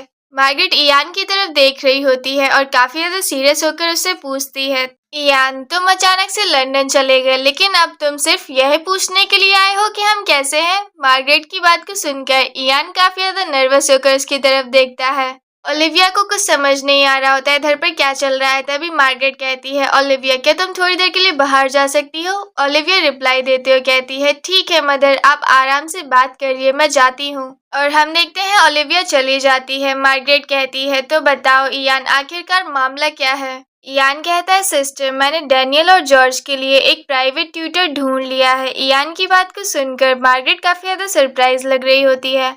मार्गरेट काफी ज्यादा कंफ्यूज लग रही होती है और कहती है, क्या मैंने इसके लिए तुमसे कभी कहा था? इयान कहता है, नहीं, आपने मुझसे ऐसा नहीं कहा था, लेकिन अब समय आ गया है कि उनके पास एक ट्यूटर हो, है ना? मार्गरेट कहती है, सच है, लेकिन इस बारे में सोचे कि इनकी जिम्मेदारी किसके पास होगी। मुझे ऐसा लग रहा है कि मैं शिक्षक के साथ कुछ गलत कर रही हूँ। मार्गरेट की बात को सुनकर इयान कहता है, आप सचमुच में उनकी मदर है ना? इयान अपनी सिस्टर से कहता है मार्गरेट। और इयान की बात को सुनकर मार्गरेट कहती है, अरे बाप रे, लगता है कि तुम किसी गंभीर विषय पर चर्चा करने वाले हो। अब क्या मुझे छोटे इयान से भी थोड़ी देर बाहर जाने के लिए कहना चाहिए? इयान काफी ज्यादा सीरियस होकर अपनी सिस्टर से कहता है, मिस पेंडलेटन जल्द ही यहाँ पर आएंगी। और जैसे ही मार्गरेट इयान की बात सुनती है काफी ज्यादा शॉक्ड हो जाती है और एकदम से रुक जाती है और इयान की तरफ देखकर सरप्राइज होकर कहती है, क्या वही नई टीचर है? और इयान रिप्लाई देते हुए हाँ करता है अपने सिर हिलाते हुए। मार्गरेट काफी ज्यादा सरप्राइज होती है, उसे समझ नहीं आ रहा होता है आखिरकार हो क्या रहा है। और वो कहती है, लेकिन वह तो एक नोबल लेडी है ना? एक शिक्षक, आखिरकार ऐसा कैसे हो सकता है? और हम थोड़ी देर बाद का सीन देखते हैं जब इयान ने सारी बातें बता दी होती है मार्गरेट को मिस पेंडलेटन के बारे में। लॉरा के बारे में सब कुछ जानने के बाद मार्गरेट भी काफी ज्यादा सैड लग रही होती है और कहती है, मिस पेंडलेटन को इमोशनल रूप से बहुत ज्यादा कष्ट सहना पड़ा होगा बेचारी। इयान कहता है, मैंने उनसे संपर्क किया है और वह 1 सप्ताह के भीतर यहाँ आने के लिए सहमत हो गई हैं और वह डैनियल और जॉर्ज की शिक्षा का ख्याल प्रतिदिन 5 घंटे रखेंगी। इयान की बात को सुनकर मार्गरेट चिंता होकर कहती है, अरे प्यारे, तुम जिस लेडी से प्यार करते हो क्या तुम उसको इस तरीके का मौका देने के लिए तैयार हो? मार्गरेट की बात को सुनकर इयान कहता है, लेकिन सबसे पहले उनकी आदतों को ठीक से सुधारना सुनिश्चित करें। बच्चों को थोड़ी देर के लिए मेरे पास छोड़ दीजिए। इयान की बात का रिप्लाई देते हुए मार्गरेट कहती है, ठीक है, जैसा चाहो तुम वैसा करो। और हमें दूसरी तरफ दिखाया जाता है बच्चे, वो अपने मन में कह रहे होते हैं, ऐसा क्यों लग रहा है कि वाकई में अशुभ संकेत मिल रहा है? मार्गरेट कहती है, लेकिन ये फैक्ट कि मिस पेंडलेटन तुम्हारी वाइफ के रूप में यहाँ पर नहीं आ रही है बल्कि एक ट्यूटर के रूप में आ रही है, इसका मतलब ये हुआ कि तुमने अभी भी उनका दिल नहीं जीता है ना इयान? और मार्गरेट की बात को सुनकर इयान का चेहरा बिल्कुल शांत रह जाता है। मार्गरेट इयान को डांटते हुए कहती है, अगर तुम्हें लगता है कि वह तुम्हारे लिए सही है तो तुम्हें उसे जल्दी से अपने पास रख लेना चाहिए, तो फिर तुम हिचकिचा क्यों रहे हो? यहाँ तक कि मैंने तुम्हें अपनी सीक्रेट टेक्निक्स भी बताई थी, है ना इयान? मार्गरेट की बात को सुनकर इयान कहता है, अभी मुझे एक चीज आपको और बतानी है, वह महज 1 साल छोटी है मुझसे। इयान की बात को सुनकर मार्गरेट काफी ज्यादा सरप्राइज होकर चिल्लाते हुए कहती है, अरे इससे तो वो काफी ज्यादा एज की है और अभी भी वो कुंवारी है। मुझे पता था यही होगा। और मार्गरेट की बात को सुनकर इयान नर्वस होकर अपने मन में कहता है, आपने तो इलिजिमेट चाइल्ड के इश्यू पर भी इतनी ज्यादा प्रतिक्रिया नहीं दिखाई थी और अब इतनी सी बात पर। मार्गरेट की बात को सुनकर इयान काफी ज्यादा चिड़चिड़ा होकर कहता है, तो फिर 1 साल बड़ा होने से मेरा क्या मतलब हो जाता है। इयान की बात को सुनकर मार्गरेट कहती है, क्या मैन और वुमेन एक ही समान होते हैं? लेडीज के लिए बच्चे पैदा करने का एक निश्चित समय होता है। इयान कहता है, अभी इस समय मेरी सिस्टर ने 42 इयर्स की उम्र में जिस बच्चे को जन्म दिया था उसके मुंह से अभी लार टपक रही है। इयान की बात को सुनकर मार्गरेट कहती है, मेरा मामला अलग है। मार्गरेट अपने हस्बैंड के बारे में बताते हुए कहती है, जब हेनरी इतना छोटा था तब उसकी पीठ में बहुत तरह की चोट आ गई थी और तब से वह मुझे अपनी ताकत साबित करने की कोशिश कर रहा है। मार्गरेट की इस बात को सुनकर इयान के तो रोंगटे खड़े हो जाते हैं। इयान कहता है, बस इतना पर्याप्त है, कृपया मुझे अपने रिश्ते के बारे में मत समझाइए। इयान काफी ज्यादा सीरियस होकर कहता है, खैर मुझे इसकी कोई परवाह नहीं है, मेरा उद्देश्य वाइफ पाना है, बच्चे पैदा करना नहीं। मार्गरेट इयान की बात को सुन रही होती है और वो छोटे इयान को अपनी गोदी में से उठाकर उसके पालने में लेटाते हुए कहती है, क्या तुम परिवार की मुखिया के तौर से यह बात कह रहे हो? इयान, तुम्हें एक बेटे की जरूरत है, एक वारिस। तुम प्यार में अंधे हो गए हो, मानो जैसे होश खो बैठे हो। अगर तुम्हारी डेथ बिना सन के हो गई तो व्हाइटफील्ड किसी दूर के रिश्तेदार के पास चला जाएगा जिसने वो कभी देखा भी नहीं होगा। और अगर ऐसा ही चलता रहा तो भावी उत्तराधिकारी व्हाइटफील्ड को बेच देगा और कृषि युग के आते आते यह फैक्ट्रियों में भरी हुई भूमि में बदल जाएगा। क्या तुम यही चाहते हो कि हमारा होम टाउन, जिसमें हमने अपना पूरा बचपन बिताया है, ऐसी ही किसी जगह में बदल जाए? अगर मैं तुम्हारी तरह सन होती तो मैं परिवार की विरासत मिलते ही शादी कर लेती, जबकि मेरे पास पहले से ही काफी सारे वारिस होते। मार्गरेट की बात को सुनकर इयान उससे सहमत होकर कहता है, हाँ मैं जानता हूँ कि आप बिल्कुल ऐसा ही करती सिस्टर, और मुझे हमेशा से ही ऐसा लगता है कि व्हाइटफील्ड आपको विरासत में मिलना चाहिए था। आप ऐसी व्यक्ति हैं जो व्हाइटफील्ड के लिए कुछ भी करेंगी, लेकिन मैं सिर्फ जमीन की रक्षा करने के लिए शादी नहीं करूंगा। मैं अपने बिस्तर पर उस लेडी के साथ लेटने का इरादा नहीं रखता हूँ जिससे मैं प्यार नहीं करता, भले ही मैं कभी शादी नहीं करूँ। और इयान की बात को सुनकर मार्गरेट काफी ज्यादा शॉक्ड रह जाती है। मार्गरेट काफी ज्यादा परेशानी में होती है और अपने मन में सोचते हुए कहती है, हमें इस जिद्दी आदमी के साथ क्या करना चाहिए। और काफी सोचते हुए अपने मन में कहती है, लेकिन 29 इयर्स तो पहले से ही बहुत देर हो चुकी है। मार्गरेटा खुद के बारे में याद करते हुए अपने मन में कहती है, बच्चों को जन्म देना एक ऐसा काम है जो आपको अपने 20 की वर्षों में कर लेना चाहिए, और उनको पालना पोसना बड़ा करना यह कितना दर्दनाक और मुश्किल भरा है। और इयान की तरफ काफी गुस्से में देखते हुए अपने मन में कहती है, आदमी अब भी यही सोचते हैं कि ऐसी दुनिया में जहाँ महिलाएं अक्सर बच्चों को जन्म देते समय मर जाती हैं कि बच्चे बस आसमान से गिरते हैं। और अपनी सिस्टर का ऐसा चेहरा देखते हुए इयान काफी ज्यादा डर जाता है और वो बैठा हुआ होता है शांति में। मार्गरेट काफी ज्यादा चिंता में होती है और अपने मन में कहती है, लेकिन फिर भी इसकी शादी इस साल हो जानी चाहिए। अगर उन्हें जल्दी ही कम से कम एक सन हो जाए तो क्या ये अच्छा नहीं होगा?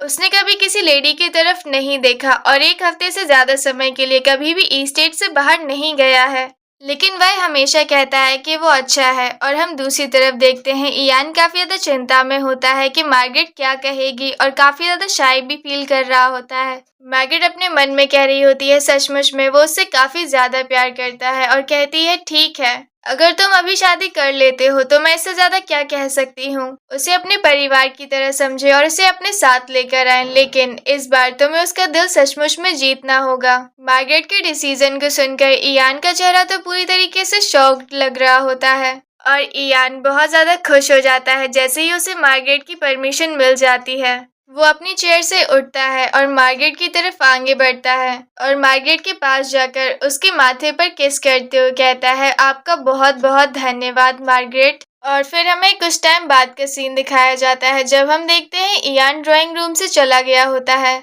हम देखते हैं ओलिविया मार्गरेट के साथ बैठी हुई होती है और कहती है, माँ इस बार अंकल कितने दिन के लिए रुकेंगे? क्या हमें साथ में बाहर जाने के लिए समय मिलेगा? मार्गरेट कहती है, ओलिविया नई टीचर जल्दी ही आ रही हैं। अपनी माँ की बात को सुनकर ओलिविया काफी ज्यादा सरप्राइज हो जाती है और कहती है, आखिरकार आपको टीचर मिल ही गया।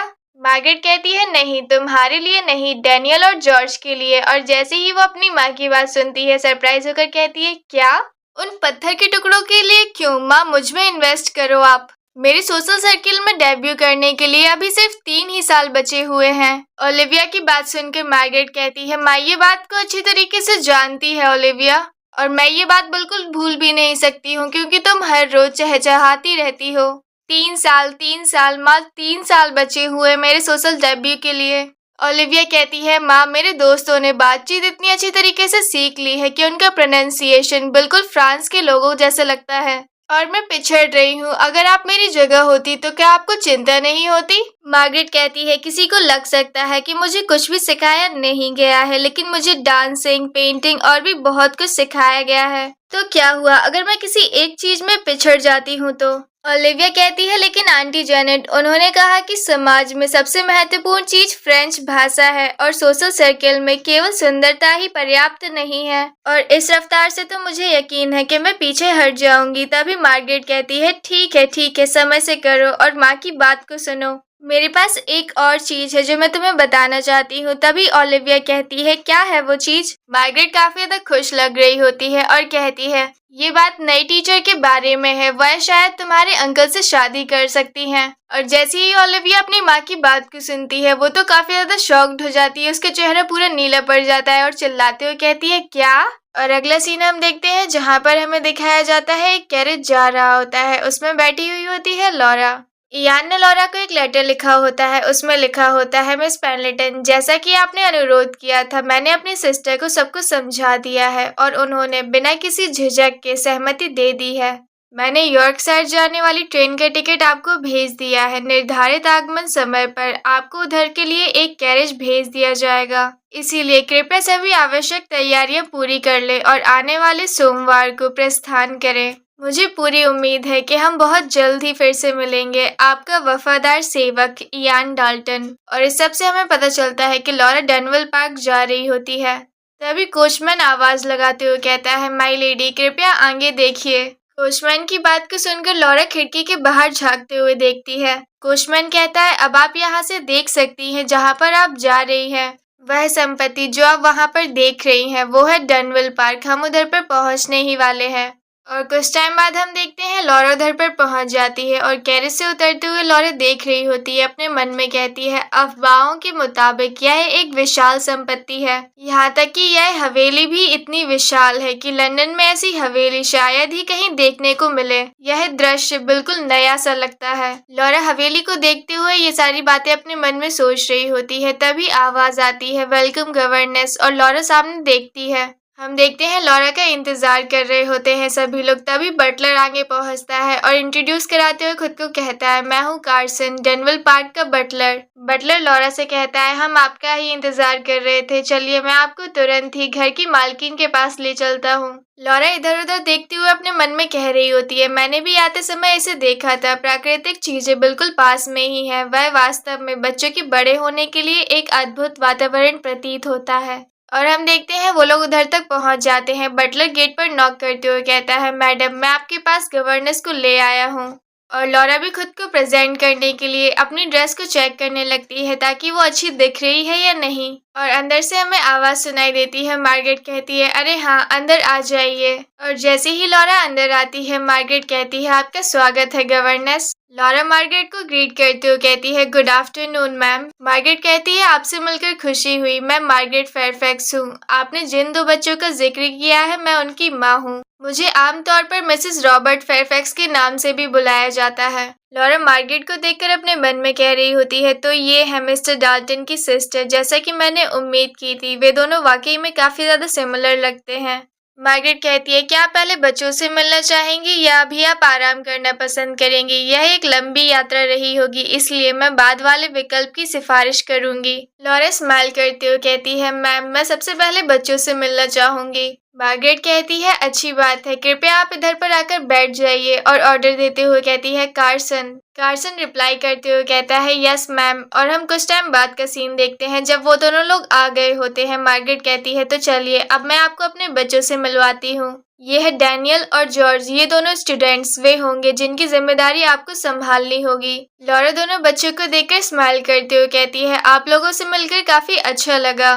डैनियल और जॉर्ज दोनों एक दूसरे की तरफ देख रहे होते हैं और लॉरा को देखकर दोनों ही शर्मा जाते हैं। मार्गरेट पूछते हुए कहती है, क्या आपके मन में इनके बारे में कोई सवाल है? तभी लॉरा कहती है, हाँ, क्या इनके पास पहले कोई गवर्नेंस थी? लॉरा की बात का रिप्लाई देते हुए मार्गरेट कहती है, अनगिनत बार, लेकिन उनमें से कोई भी लंबे समय तक नहीं रुकी। अधिक से अधिक वे मेरे नाम के अक्षरों को पहचान सकते हैं या फिर वे अपने स्नैक्स को गिनने के लिए थोड़ी बहुत मैथमेटिक्स का यूज कर सकते हैं।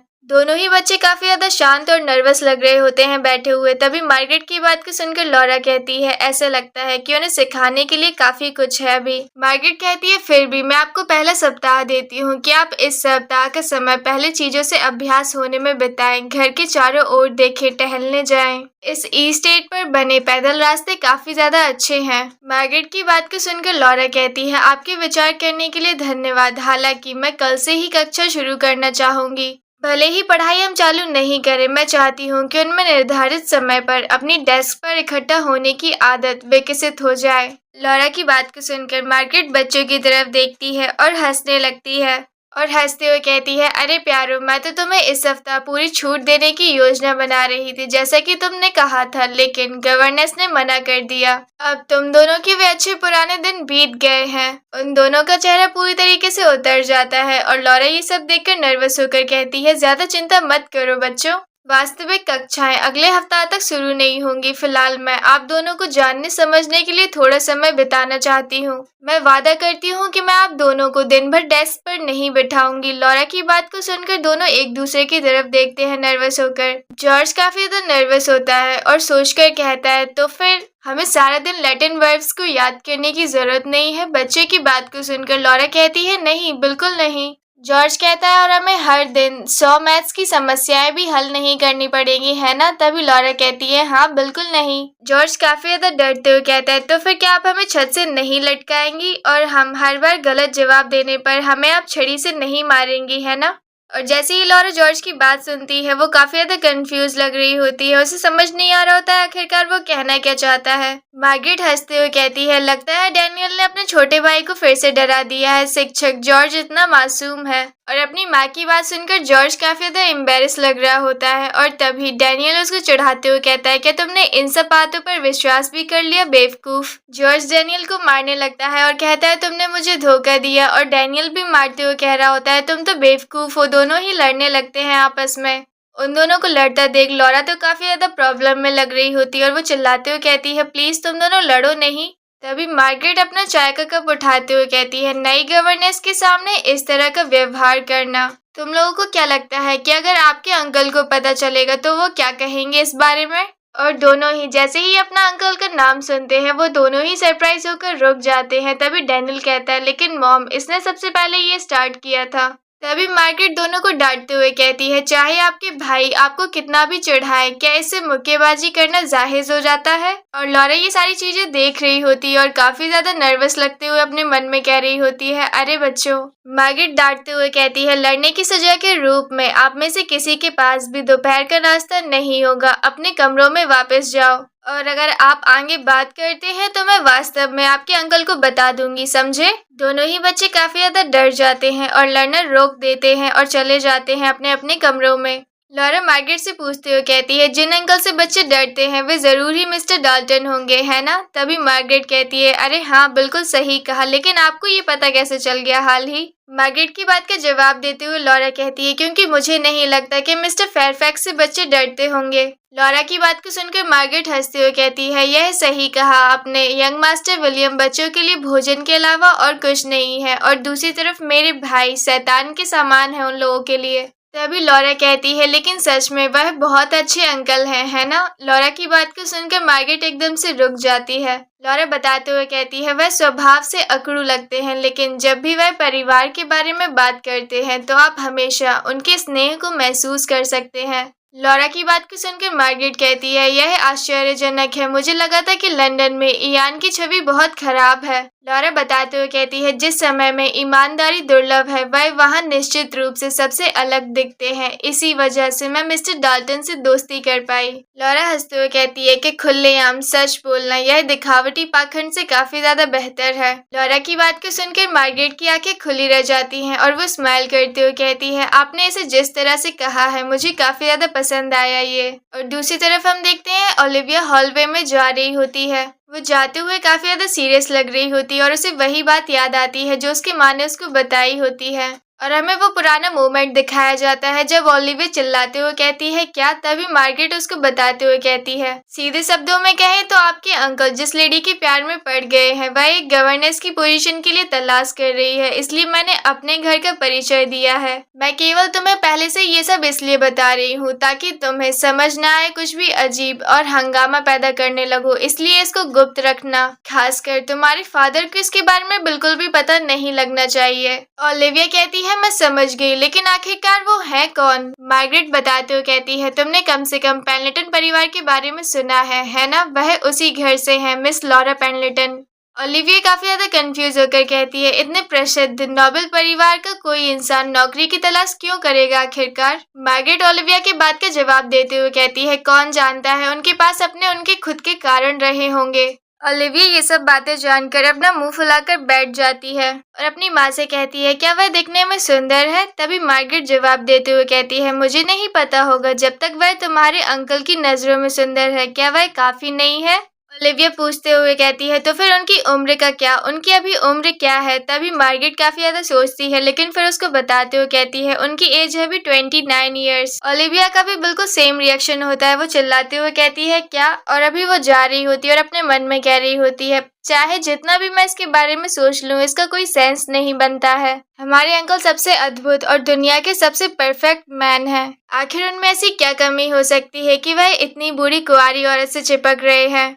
ऐसा हो ही नहीं सकता है कि ये बात कहीं से भी सच हो।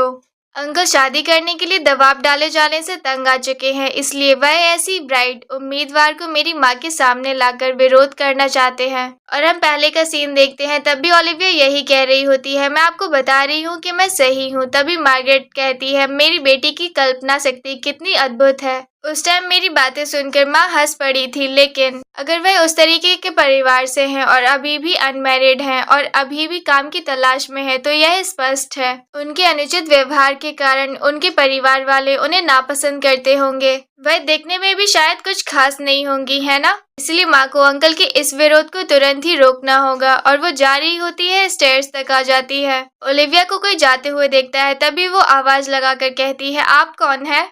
हम देखते हैं वो होती है लॉरा। लॉरा पीछे मुड़कर देखती है और कहती है हेलो, मैं हूँ इधर की न्यू गवर्नेंस। और जैसे ही ओलिविया लॉरा का चेहरा देखती है और उसके बारे में जानती है, उसकी आंखें तो खुली की खुली रह जाती है। वो काफी ज्यादा सरप्राइज होती है।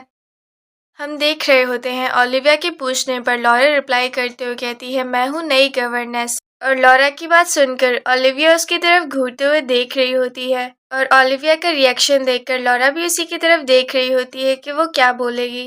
ओलिविया उसको देखकर एकदम शांत खड़ी हुई होती है। लॉरा उसको देखकर अपने मन में कह रही होती है यह जरूर ओलिविया ही होगी, दूसरी चाइल्ड। क्या उसे यह खबर नहीं मिली कि एक नई गवर्नेंस आने वाली है? और तभी थोड़े टाइम बाद ओलिविया लॉरा को ग्रीट करते हुए कहती है हेलो, मैं हूँ ओलिविया फेयरफैक्स। ओलिविया को ग्रीट करते देख हम देखते हैं लॉरा काफी ज्यादा खुश होती है और अपने मन में कह रही होती है मैं समझ गई, उन्होंने कहा था कि वह एक होनहार यंग लेडी है जो कुछ वर्षों में अपना पहला डेब्यू करने की तैयारी कर रही है। और वह पहले से ही एक एलिगेंट, स्मार्ट और नोबल लेडी की तरह व्यवहार करती है। कितनी ब्यूटीफुल है ये। और तभी लॉरा खुश होकर कहती है मैंने मिस्टर डाल्टन से आपके बारे में बहुत कुछ सुना है, उन्होंने कहा कि उनकी एक शांत स्वभाव की नाइस है और अब से हम साथ मिलकर रहेंगे। और लॉरा की बात को सुनकर ओलिविया काफी सीरियस लग रही होती है और कहती है मुझे आपके साथ रहने की कोई जरूरत नहीं है, मैं आपकी स्टूडेंट नहीं हूँ। और लॉरा जैसे ही ओलिविया की बात सुनती है काफी सरप्राइज लग रही होती है और उसकी स्माइल एकदम से फेड हो जाती है। लॉरा नर्वस होकर कहती है फिर भी हम एक ही घर में रहेंगे, क्या यह अच्छा नहीं होगा कि हम दोस्त बने? मिस फेयरफैक्स, मैं किसी दिन आपकी मदद कर सकती हूँ। लॉरा की बात का रिप्लाई करते हुए ओलिविया कहती है मैं अपने मामलों को खुद संभाल सकती हूँ। और जाते हुए लॉरा से कहती है इसीलिए अनावश्यक दखल देने की वजह कृपया मेरे भाइयों को पढ़ाने पर ध्यान दे। लॉरा ओलिविया से बात करने की कोशिश कर रही होती है और कह रही होती है माफ करे, लेकिन वो उधर से चली जाती है जब तक। और ओलिविया के इस बिहेवियर को देखकर लॉरा नर्वस होकर अपने मन में सोचते हुए कह रही होती है यह क्या था, क्या मैंने कुछ गलत कहा? और तभी हमें बटलर दिखाया जाता है। वो कहता है अरे आप यहाँ पर है गवर्नेंस। लॉरा बटलर की बात को सुनकर कहती है अरे मिस्टर कार्सन आप। और तभी बटलर कहता है आइए मैं आपको उस कमरे में ले जाऊंगा जिसका उपयोग अब से आप करेंगे, कृपया मेरे साथ आएं। और थोड़ी देर बाद हम देखते हैं वो लोग उस रूम के बाहर पहुंच जाते हैं। तभी बटलर बताते हुए कह रहा होता है जिस कमरे का आप उपयोग करेंगी वह है सेकंड फ्लोर पर राइट की ओर कॉरिडोर के एंड में। लॉरा काफी सरप्राइज लग रही होती है दिखने में। तभी बटलर बताते हुए कह रहा होता है इसमें बड़ी बड़ी खिड़कियां हैं इसलिए इसका नज़ारा बहुत ही शानदार है। और बटलर गेट खोलता है। लॉरा जैसे ही बाहर से अंदर का सीन देखती है काफी नर्वस लगते हुए कहती है अरे मिस्टर कार्सन, क्या यह सचमुच मेरा ही कमरा है। वो उसको देखकर काफी ज्यादा सरप्राइज होती है क्योंकि कमरा इतना शानदार होता है। और लॉरा की बात का रिप्लाई करते हुए कार्सन कहता है जी हाँ, मैडम ने इसे स्वयं चुना है। बटलर की बात को सुनकर लॉरा रूम के अंदर जाती है और देखते हुए कहती है मुझे विश्वास नहीं हो रहा है कि यह कमरा गवर्नेंस के लिए उपलब्ध कराया गया है। रूम को ऑब्जर्व करने के बाद लॉरा कार्सन से पूछते हुए कहती है क्या पिछले शिक्षक भी इसी कमरे में रुके थे। लॉरा की बात का रिप्लाई करते हुए कार्सन कहता है नहीं, यह डनवेल पार्क के गेस्ट रूम्स में से सबसे बेहतरीन है और यह स्पेशल गेस्ट के लिए रिजर्व है। और तभी एक मेड खाने के साथ आती है। तभी कार्सन स्माइल करते हुए कहता है आप लंबी यात्रा से थक गई होंगी इसलिए कृपया इसे ले ले। रात के खाने में अभी 4 घंटे से अधिक का समय है इसलिए आपको तब तक भूख मिटाने के लिए कुछ चाहिए हो सकता है और प्लीज रेस्ट करिए आराम से। और अभी हम देख रहे होते हैं कार्सन चला जाता है और लॉरा अपनी चाय को पी रही होती है। इस सब को देखते हुए लॉरा खुद से कह रही होती है मुझे कुछ हद तक अतिथि सत्कार की उम्मीद थी लेकिन इतना उदार पूर्वक व्यवहार किया जाना, कहीं मैं कोई सपना तो नहीं देख रही हूँ। और इस फैक्ट से अंदाजा लगाते हुए कि उसने मुझे डिनर का टाइम बताया, ऐसा लगता है कि मैं भी उनके साथ ही डिनर करूंगी। और लॉरा अपने सामने रखे हुए खाने को खाने लगती है और कह रही होती है कितना स्वादिष्ट है ये। और लॉरा हमें बताते हुए कह रही होती है मेड की तुलना में एक गवर्नेंस को आमतौर पर अधिक सम्मान दिया जाता है लेकिन उसे स्वयं की उपस्थिति की अनुमति नहीं है। गवर्नेंस के लिए एक बिना लिखा हुआ नियम बनाया जाता है कि वह परिवार के सदस्यों से मिलजुल कर नहीं रहेगी।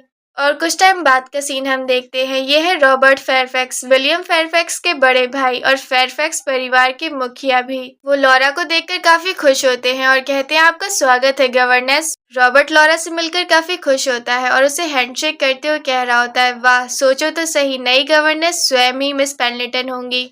मैंने आपके बारे में अपने ब्रदर इन लॉ और ब्रदर से काफी कुछ सुना है। लॉरा भी रॉबर्ट को देखकर काफी खुश होती है लेकिन थोड़ी नर्वस भी और रिप्लाई करते हुए कहती है मुझे भी आपसे मिलकर बहुत ही ज्यादा खुशी हुई मिस्टर फेयरफैक्स। रॉबर्ट कहता है मैंने सुना है कि वे दोनों आपके ऋणी हैं और फिर भी हम अपने इन नन्हे मुन्ने शरारती बच्चों को आपके भरोसे छोड़ रहे हैं। मुझे डर है कि हम भलाई का बदला दुश्मनी से चुका रहे होंगे। और अभी डिनर का टाइम होता है इसलिए विलियम कहता है अरे अरे, अभी अभी आपको बहुत ज्यादा भूख लगी होगी इसलिए कृपया आइए और यहाँ पर बैठ जाइए।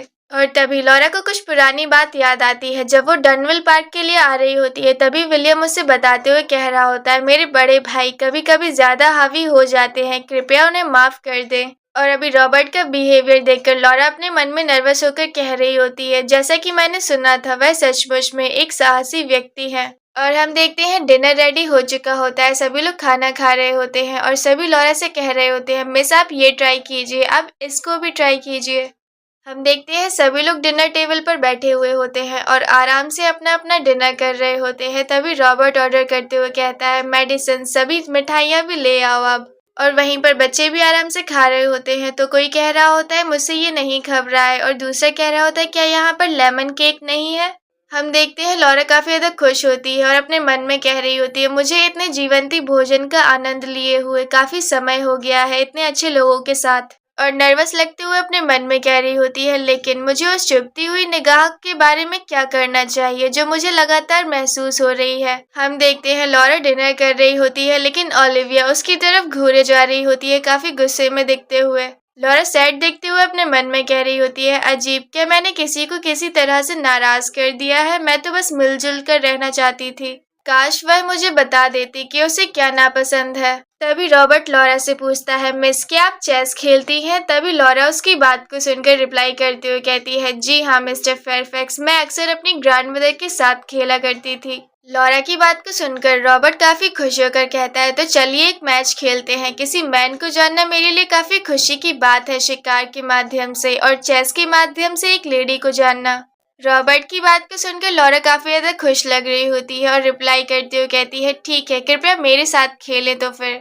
और डिनर के बाद कुछ टाइम बाद का सीन हम देख रहे होते हैं। चेस खेलना वो लोग चालू कर देते हैं और चेस खेलते हुए लॉरा जीत जाती है रॉबर्ट से। रॉबर्ट काफी ज्यादा सरप्राइज लग रहा होता है ये सब देखकर और दोनों बच्चे भी साइड से घूरते हुए देख रहे होते हैं कि वो कैसे जीत गई। और लॉरा से हारने के बाद रॉबर्ट चिल्लाते हुए कहता है, अरे यह सब कब से इस हालत में आ गया। और बच्चे भी साथ में गेम देख रहे होते हैं। तभी जॉर्ज कहता है, फादर आप तो पहले से ही 3 बार हार चुके हैं। और वहीं पर डैनियल भी कह रहा होता है, अरे ये तो काफी अजीब बात है, फादर तो वाकई में चेस के काफी अच्छे खिलाड़ी थे। मिस आप तो सचमुच में काफी अद्भुत है। लॉरा के साथ चेस खेलने के बाद रॉबर्ट काफी ज्यादा खुश लग रहा होता है। उसकी आंखें चमक रही होती हैं। वो लॉरा से कहता है, मुझे एक योग्य प्रतिद्वंदी से मिले हुए काफी समय हो गया है। अब से कृपया हर शाम मेरी प्रतिद्वंदी बने मिस। और रॉबर्ट को इस तरह बिहेव करते हुए मार्गरेट उसकी तरफ घूरते हुए देखती है और कहती है, रॉबर्ट मिस को ज्यादा परेशान मत करो। रॉबर्ट के साथ खेलने के बाद लॉरा उठने लगती है। तभी डैनियल चढ़ते हुए कहता है, अब मेरी बारी है, मैं फादर को हराना चाहता हूँ। और मार्गरेट ये सारी चीजें देख रही होती है और कह रही होती है, ये बच्चे भी ना सचमुच में बहुत परेशान करते हैं। और बच्चे अपने फादर के साथ मैच खेल रहे होते हैं। तभी डैनियल कह रहा होता है, अरे फादर बस एक बार मुझ पर रहम कर दीजिए ना। तभी रॉबर्ट कहता है, अरे बदमाश तुम तो शुरू से ही चीटिंग कर रहे हो। हम देखते हैं ओलिविया भी उधर पर बैठी हुई होती है और अपनी बुक को पढ़ रही होती है और इतने सारे शोर की वजह से वो अपने मन में कहती है, अरे फादर और बच्चे जब भी मैच को करते हैं बहुत शोर होता है इधर पर। फिर भी बहुत शोर हो रहा है, मुझे अब अपने कमरे में वापस चले जाना चाहिए। ओलिविया अपने कमरे में जाने के बारे में सोच रही होती है। तभी उसे आवाज सुनाई देती है और वो सामने मुड़कर देखती है और हमें दिखाया जाता है वो आवाज आ रही होती है पियानो से। लॉरा उसको बजा रही होती है। रॉबर्ट के साथ चेस खेलने के बाद लॉरा उठकर जा रही होती है। तभी उसे पियानो दिखाई देने लगता है, इसीलिए वो जाकर उस पियानो को बजाने लगती है। लॉरा को पियानो बजाना बहुत पसंद होता है, इसीलिए वो आकर बैठ जाती है पियानो बजाने के लिए। और लॉरा को पियानो बजाते देख और उसकी म्यूजिक को सुनकर हम देखते हैं ओलिविया भी काफी ज्यादा खुश लग रही होती है और सरप्राइज भी। और लॉरा की स्किल्स को देखकर मार्गरेट ताली बजाते हुए कहती है, अरे मिस आपकी पियानो बजाने की क्षमता वाकई में बहुत ज्यादा प्रतिभाशाली है। और अपनी माँ के ताली बजाने की वजह से ओलिविया एकदम से चौंक जाती है। और वहीं पर मार्गरेट लॉरा से कह रही होती है, यह तो चॉपिन का वॉल्स नंबर 18 है ना ओलिविया, यह तुम्हारी सबसे पसंदीदा रचना है ना। और अपनी माँ की बात को सुनकर ओलिविया काफी ज्यादा एम्बेरस फील कर रही होती है और कहती है, माँ मैंने ऐसा कभी भी कुछ नहीं कहा है, अब मैं अपने कमरे में वापस जा रही हूँ। और ओलिविया को खुश देखकर लॉरा भी स्माइल कर रही होती है, लेकिन वो कुछ कहती नहीं है। और कुछ टाइम बाद का सीन हम देखते हैं। लॉरा अपने रूम में आ गई होती है और अपने कपड़े चेंज करते हुए कह रही होती है, मुझे आए हुए इधर पर एक दिन भी नहीं बीता है और फिर भी मुझे पहले से ही ऐसा लग रहा है कि मैं यहाँ अच्छे से रह पाऊंगी। और लॉरा ओलिविया के बारे में सोचते हुए अपने मन में कह रही होती है, अगर मैं थोड़ी देर और रुक जाऊं तो शायद मैं ओलिविया के साथ और भी करीब आ जाऊंगी। कितनी क्यूट है वो। और ओलिविया जैसे बिहेव करती है वो उसको कैट की तरह समझ रही होती है और उसके बारे में बातें कर रही होती है खुद से। और फिर लॉरा खिड़की के पास जाकर बैठ जाती है और बाहर देखते हुए अपने मन में कह रही होती है, यदि आप इस जंगल से गुजरते हैं फिर लगभग 1 घंटे तक कैरेट से सवारी करें। और उन्होंने बताया था इसके बाद आप व्हाइटफील्ड हॉल में पहुंच जाएंगे। लॉरा के रूम में वो व्हाइटफील्ड की पेंटिंग भी रखी हुई होती है जो इयान ने खुद उसे गिफ्ट की होती है। और लॉरा खिड़की के बाहर देखते हुए कहती है, ठीक इस जंगल के उस पार वहीं पर वो है। और जो कि हमें पता है वो किसकी बात कर रही है, वो इयान की बात कर रही होती है। और दूसरा सीन हमें दिखाया जाता है व्हाइटफील्ड हॉल का। लॉरा जहाँ पर डनविल पार्क में है और उस जंगल को छोड़ने के बाद दूसरे तरफ व्हाइटफील्ड हॉल में जहाँ पर इयान भी बैठा हुआ है। और हम देखते हैं इयान भी व्हाइटफील्ड हॉल में अपने कमरे की विंडो के पास बैठा हुआ बाहर देख रहा होता है और लॉरा के बारे में याद कर रहा होता है। और वहीं हमें कुछ पुराने मोमेंट्स दिखाए जाते हैं जब इयान दोनों बच्चों से कह रहा होता है, डैनियल फेयरफैक्स और जॉर्ज फेयरफैक्स आप दोनों की देखभाल करने के लिए जल्द ही एक नई गवर्नेंस आने वाली है। वह एक टीचर हैं जिन्हें मैंने पर्सनल रूप से आमंत्रित किया है। हम देख रहे होते हैं डैनियल और जॉर्ज दोनों ही अपने अंकल की बात को ध्यान से सुन रहे होते हैं और काफी ज्यादा नर्वस लग रहे होते हैं क्योंकि इयान प्रैक्टिकली उन दोनों को धमकी दे रहा होता है। इयान काफी सीरियस होकर इंस्ट्रक्शन दे रहा होता है और कह रहा होता है, इसीलिए यदि आप उनसे लापरवाही से बात करेंगे, अभद्र व्यवहार करना या उनके निर्देशों का पालन नहीं करना, अगर तुम लोगों ने ऐसा कुछ किया तो मैं तुरंत दौड़कर आऊंगा और तुम दोनों को खुद सजा दूंगा। आप दोनों को मेरी बात समझ आ रही है ना अच्छी तरीके से। और फिर तभी हमें दूसरे दिन का सीन दिखाया जाता है डनविल पार्क में सुबह का। हम देख रहे होते हैं डैनियल और जॉर्ज काफी ज्यादा शांति से बैठे हुए होते हैं अपनी चेयर्स पर। तभी लॉरा कहती है डैनियल, जॉर्ज। वो दोनों काफी डरे हुए लग रहे होते हैं। लॉरा हंसते हुए कहती है इतना घबराने की कोई जरूरत नहीं है, जैसा कि मैंने कहा है मैं पहले आपको जानना चाहती हूँ। हम देख रहे होते हैं लॉरा उनसे घुल मिलने की कोशिश कर रही होती है और उनसे कह रही होती है सबसे पहले आप लोग मुझे अपने बारे में कुछ बताइए। आप लोगों को आखिरकार किस तरीके के गेम्स खेलना पसंद है। लॉरा की बात को सुनकर वो दोनों एक दूसरे की तरफ देख रहे होते हैं नर्वस होकर। तभी डैनियल हिम्मत करके बुदबुदाते हुए आराम से कहता है स्विमिंग। डैनियल की बात को सुनकर लॉरा पूछते हुए कहती है अच्छा स्विमिंग, तो तुम लोग कहाँ पर करते हो स्विमिंग। तभी डैनियल लॉरा को बताते हुए कहता है नदी में। यदि आप सीधे पीछे के बगीचे से बाहर जाएंगी तो वो वहां पर है नदी। लॉरा उन लोगों की बातों को सुनकर स्माइल करते हुए कहती है तो आप दोनों ही काफी अच्छे तैराक हैं, है ना। यह तो काफी कमाल की बात है। और लॉरा की बात को सुनकर वो काफी ज्यादा खुश लग रहे होते हैं अपने मन ही मन में। इयान से वार्निंग सुनने के बाद दोनों ही बच्चे काफी ज्यादा नर्वस लग रहे होते हैं, लेकिन लॉरा से बात करने के बाद उनका मन थोड़ी से खुल जाता है और वो कहते हैं और भी काफी चीजें हैं। डैनियल बताते हुए कहता है हम वहाँ मछली पकड़ने भी जाते हैं तैरने के बाद, और अगर हम जंगल में जाते हैं तो हम खरगोश का शिकार भी करते हैं। और अपनी भाई की बात को सुनते हुए जॉर्ज भी कहता है हाँ हम जाल से शिकार करते हैं। और दोनों बच्चों की बात को सुनकर लॉरा काफी ज्यादा खुश लग रही होती है और सरप्राइज होकर कहती है अरे वाह, आप अभी से शिकार करना सीख गए हैं। और तभी डैनियल बताते हुए कहता है हम गुलेल भी बना सकते हैं, हमने इससे पहले बड़े पक्षियों को भी पकड़ा है। तभी लॉरा कहती है अरे वाह, ये तो काफी अच्छी बात है। तो क्या आपकी कोई पसंदीदा किताब है। कोई भी किताब चलेगी, क्या आप मुझे उसके बारे में बताएंगे। और हम देखते हैं दोनों ही बच्चे काफी फ्री होकर लॉरा से बात कर रहे होते हैं और उसे बता रहे होते हैं। और हम देख रहे होते हैं लॉरा उन सभी की बातों को लिखती जा रही होती है। लॉरा ये सब देखते हुए अपने मन में कह रही होती है जैसा कि मैंने उम्मीद की थी, एक बार जब वे तनाव मुक्त हो जाते हैं तो दोनों ही काफी ज्यादा बातें करते हैं।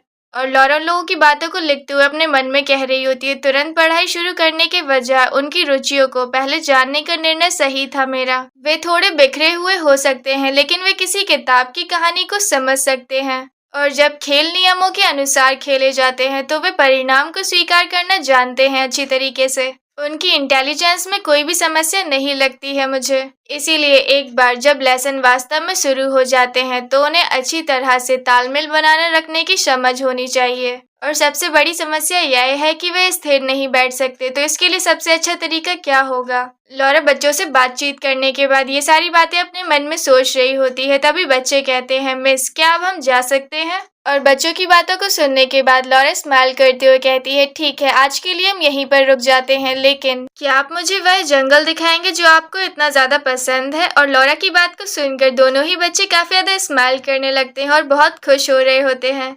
और वहीं पर दूसरी जगह का सीन हमें दिखाया जाता है। ओलिविया पियानो को बजा रही होती है। वो पियानो को अच्छी तरीके से बजाने की कोशिश कर रही होती है और बार बार रुकते हुए कह रही होती है नहीं, क्या यह गलत नहीं है। और ओलिविया को ये सब करते हुए मार्गरेट चिल्लाते हुए कहती है बेबी, तुम्हारी बेमेल आवाज कानों को चुभ रही है मेरे। क्या तुम हमेशा की तरह आंखें खोलकर ठीक से बजा सकती हो।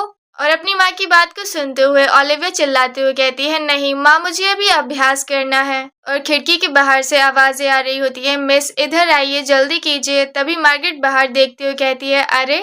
हम देखते हैं मार्गरेट इसलिए सरप्राइज लग रही होती है क्योंकि लॉरा के साथ बच्चे काफी ज्यादा खुश लग रहे होते हैं और उसके साथ जा रहे होते हैं। मार्गरेट उनको देखकर कहती है क्या वे पहले से करीब आ चुके हैं।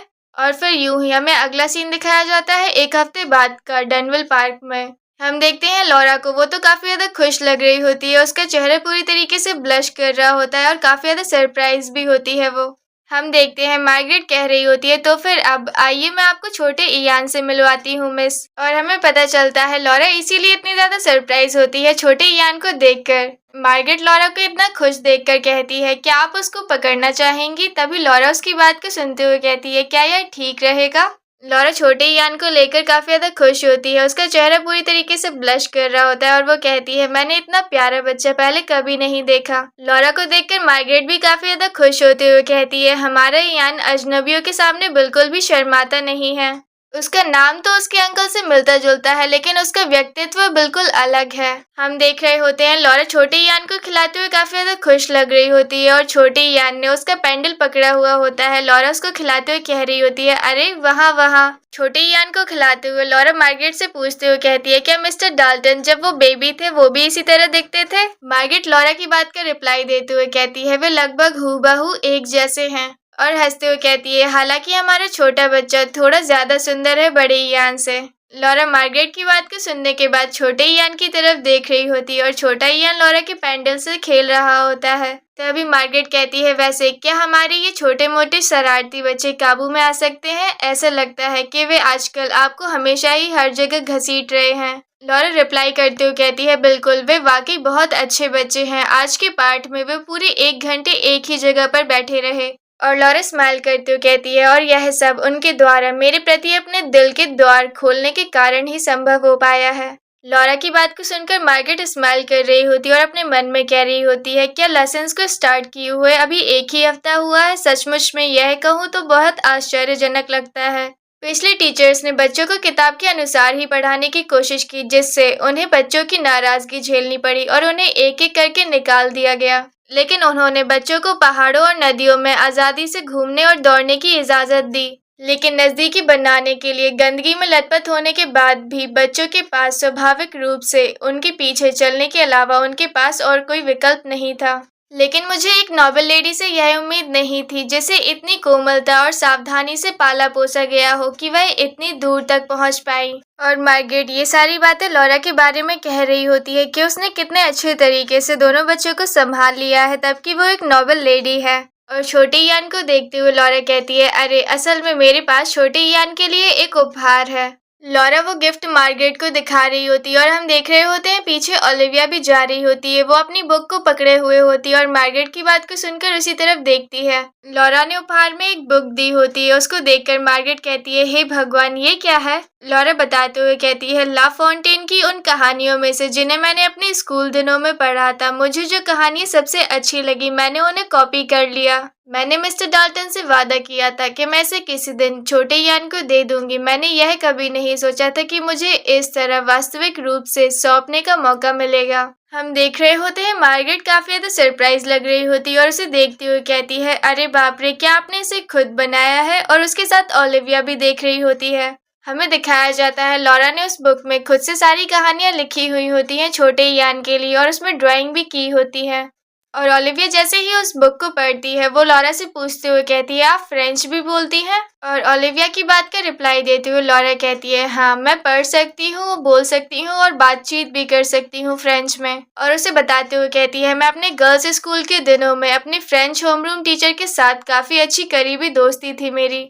लॉरा की बात को सुनकर ओलिविया पूछती है, अच्छा, तो आप लंदन सोसाइटी का हिस्सा कितने समय तक रही? तभी लॉरा रिप्लाई करते हुए कहती है, 12 ईयर्स तक। और लॉरा की बात को सुनकर ओलिविया तो काफी चौंक जाती है और नर्वस होकर अपने मन में कह रही होती है, ये तो लगभग मेरी ही उम्र है। और दूसरी तरफ लॉरा काफी ज्यादा खुश होती है और अपने मन में कह रही होती है, क्या उसने पहली बार मुझसे पहले बात की?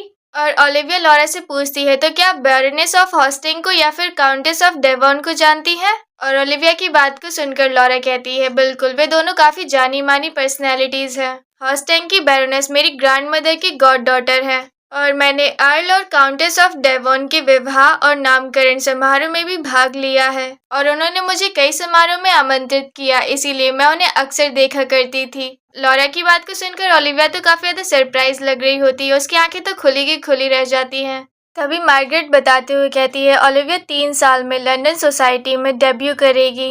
मुझे लगता है कि वह पहले से ही पूरी तरीके से तैयार है, लेकिन वह इस बात पर जोर देती है कि उसमें अभी भी कुछ कमी है और लगातार इसके बारे में चिंतित रहती है। और वह अपनी फ्रेंच भाषा को लेकर विशेष रूप से संवेदनशील है। और अपनी माँ की बात को सुनकर ओलिविया कहती है, अरे माँ। मार्गरेट की बात को सुनकर लॉरा स्माइल करती हुई कहती है, सीखने की प्रबल इच्छा होना ये तो बहुत अच्छी बात है, लेकिन लंदन की सोसाइटी यॉर्कशायर से कुछ खास अलग नहीं है, इसलिए ज्यादा तनाव लेने की जरूरत नहीं है आपको। और ओलिविया जैसे ही लॉरा की बात को सुनती है काफी कंफ्यूज होकर कहती है, लेकिन आंट जेनेट ने कहा था कि लंदन सोसाइटी में सभी लेडीज फ्लुएंटली फ्रेंच बोलती हैं और कम से कम उनको 5 इंस्ट्रूमेंट चलाना आता है। और ओलिविया को ये सारी बातें बताई होती है जेनेट ने, जो कि विलियम फेयरफैक्स और रॉबर्ट फेयरफैक्स की सिस्टर है। ओलिविया की बात पर लॉरा कहती है, ये तो कुछ ज्यादा ही बढ़ा चढ़ाकर हो गया। लंदन का समाज आज भी सिर्फ एक ऐसी जगह है जहाँ पर लोग रहते हैं, इसीलिए हर किसी की निपुणता और प्रतिभा में व्यापक विभिन्नता होती है। मैंने जो सुना है उसके अनुसार मिस फेयरफैक्स तुरंत डेब्यू करने के लिए तैयार लग रही हैं। और लॉरा की बात को सुनकर ओलिविया कहती है, अरे सचमुच? तभी लॉरा रिप्लाई करते हुए कहती है, बिल्कुल। और लॉरा की बात को सुनकर मार्गरेट कहती है, देखा, मैंने कहा था ना कि इतनी चिंता करने की कोई जरूरत नहीं है। और अपनी माँ की बात को सुनते हुए ओलिविया कहती है, लेकिन मैं फिर भी फ्रेंच में अच्छा बनना चाहती हूँ, इसमें बुरा होने से तो यह बेहतर है। ये सारी बातें सुनकर लॉरा कहती है, मिसेस फेयरफैक्स, तो क्या मैं कभी कभार ओलिविया को उसकी फ्रेंच क्लासेस में मदद कर सकती हूँ? और लॉरा की बात को सुनकर ओलिविया उसकी तरफ देखती है काफी सरप्राइज होकर। और लॉरा की बात पर मार्गरेट चिंता होकर कहती है, अपने आप से, लेकिन आप उन दोनों लड़कों को संभालते हुए ही आप पहले से ही काफी ज्यादा परेशान हो जाती होंगी। मार्गरेट की बात पर लॉरा स्माइल करते हुए कहती है, बस सुबह के समय 1 या 2 घंटे काफी होंगे। और वह बेसिक बातों से भी ऊपर लगती है, इसलिए उसे सिखाने के लिए ज्यादा कुछ नहीं होगा। मिस फेयरफैक्स, आपका क्या विचार है? और लॉरा के पूछने पर ओलिविया अपना मुंह बनाते हुए कहती है, नहीं, कोई बात नहीं, आप तो फ्रेंच भी नहीं है। लॉरा कहती है, भले ही आपको मुझ पर भरोसा नहीं हो, फिर भी आइए एक बार साथ मिलकर पढ़ाई करने की कोशिश करें। मुझे भी अभ्यास की जरूरत है ताकि मुझे बातचीत करने की क्षमता कमजोर न पड़ जाए, ठीक है? ये सारी बातें सुनते हुए मार्गरेट कहती है, ओलिविया, टीचर आपसे यह बात पूरी गंभीरता से कह रही हैं, कृपया जल्दी से स्वीकार करें, यह आपके लिए भी काफी ज्यादा अच्छा होगा। तभी लॉरा कहती है, तो फिर क्या अब हम चलें? और फिर अगला सीन हम देखते हैं कुछ दिनों बाद का डनविल पार्क के पैदल मार्ग पर। हम देखते हैं पैदल चलने वाले रास्ते पर कोई आ रहा होता है, उसके शूज दिखाए जाते हैं हमें, और वो इंसान कोई और नहीं इयान होता है। इयान जाते हुए अपने मन में कह रहा होता है, मिस पेंडलेटन को डनविल पार्क आए हुए 10 दिन हो चुके हैं। मैंने जानबूझकर उनसे संपर्क करने से परहेज किया क्योंकि मैं उन पर बोझ नहीं डालना चाहता था, लेकिन मुझे संदेह है कि क्या वह अच्छी तरीके से तालमेल बिठा पा रही हैं। हम देख रहे होते हैं जैसा कि इयान बता रहा होता है, लॉरा के घर पर आने के बाद 10 दिन बाद इयान भी व्हाइटफील्ड हॉल से डनविल पार्क आ जाता है। हमें किसी के दौड़ने की आवाज सुनाई दे रही होती है। इयान को आवाज सुनाई दे रही होती है और वो पीछे मुड़कर देखता है। वो कह रहा होता है, ये तो बच्चों की आवाज है, ये कहाँ से आ रही है? और इयान बस अपने पीछे मुड़कर देख ही रहा होता है और हम देखते हैं दूसरे ही पल वो एकदम से गिर जाता है। और हम देख रहे होते हैं जो इंसान दौड़ते हुए आ रहा होता है वो इयान से जाकर टकरा जाता है और वो दोनों ही गिर जाते हैं। और वो इंसान भी और कोई नहीं बल्कि लॉरा होती है। वो दौड़ते हुए आ रही होती है रास्ते में और टकरा जाती है इयान से। और लॉरा जैसे ही इयान के ऊपर गिर जाती है वो बिना देखे ही कहती है, अरे मुझे माफ कर दीजिए, मैं बिना सोचे समझे बच्चों के पीछे पीछे चल रही थी और मैं गिर गई, मैंने ध्यान नहीं दिया। और वहीं दूसरी तरफ हम देख रहे होते हैं इयान का चेहरा तो पूरी तरीके से रेड पड़ चुका होता है ये सब होने की वजह से। और जैसे ही लॉरा खुद को संभालते हुए उठने की कोशिश करती है वो देखती है कि आखिरकार ये है कौन, और वो चिल्लाते हुए कहती है, मिस्टर डाल्टन आप। हम देख रहे होते हैं लॉरा इसलिए दौड़कर आ रही होती है, वो बच्चों का पीछा कर रही होती है और बिना देखे ही इयान से टकरा जाती है। और अब वो दोनों ही काफी ज्यादा सरप्राइज लग रहे होते हैं एक दूसरे को देखकर।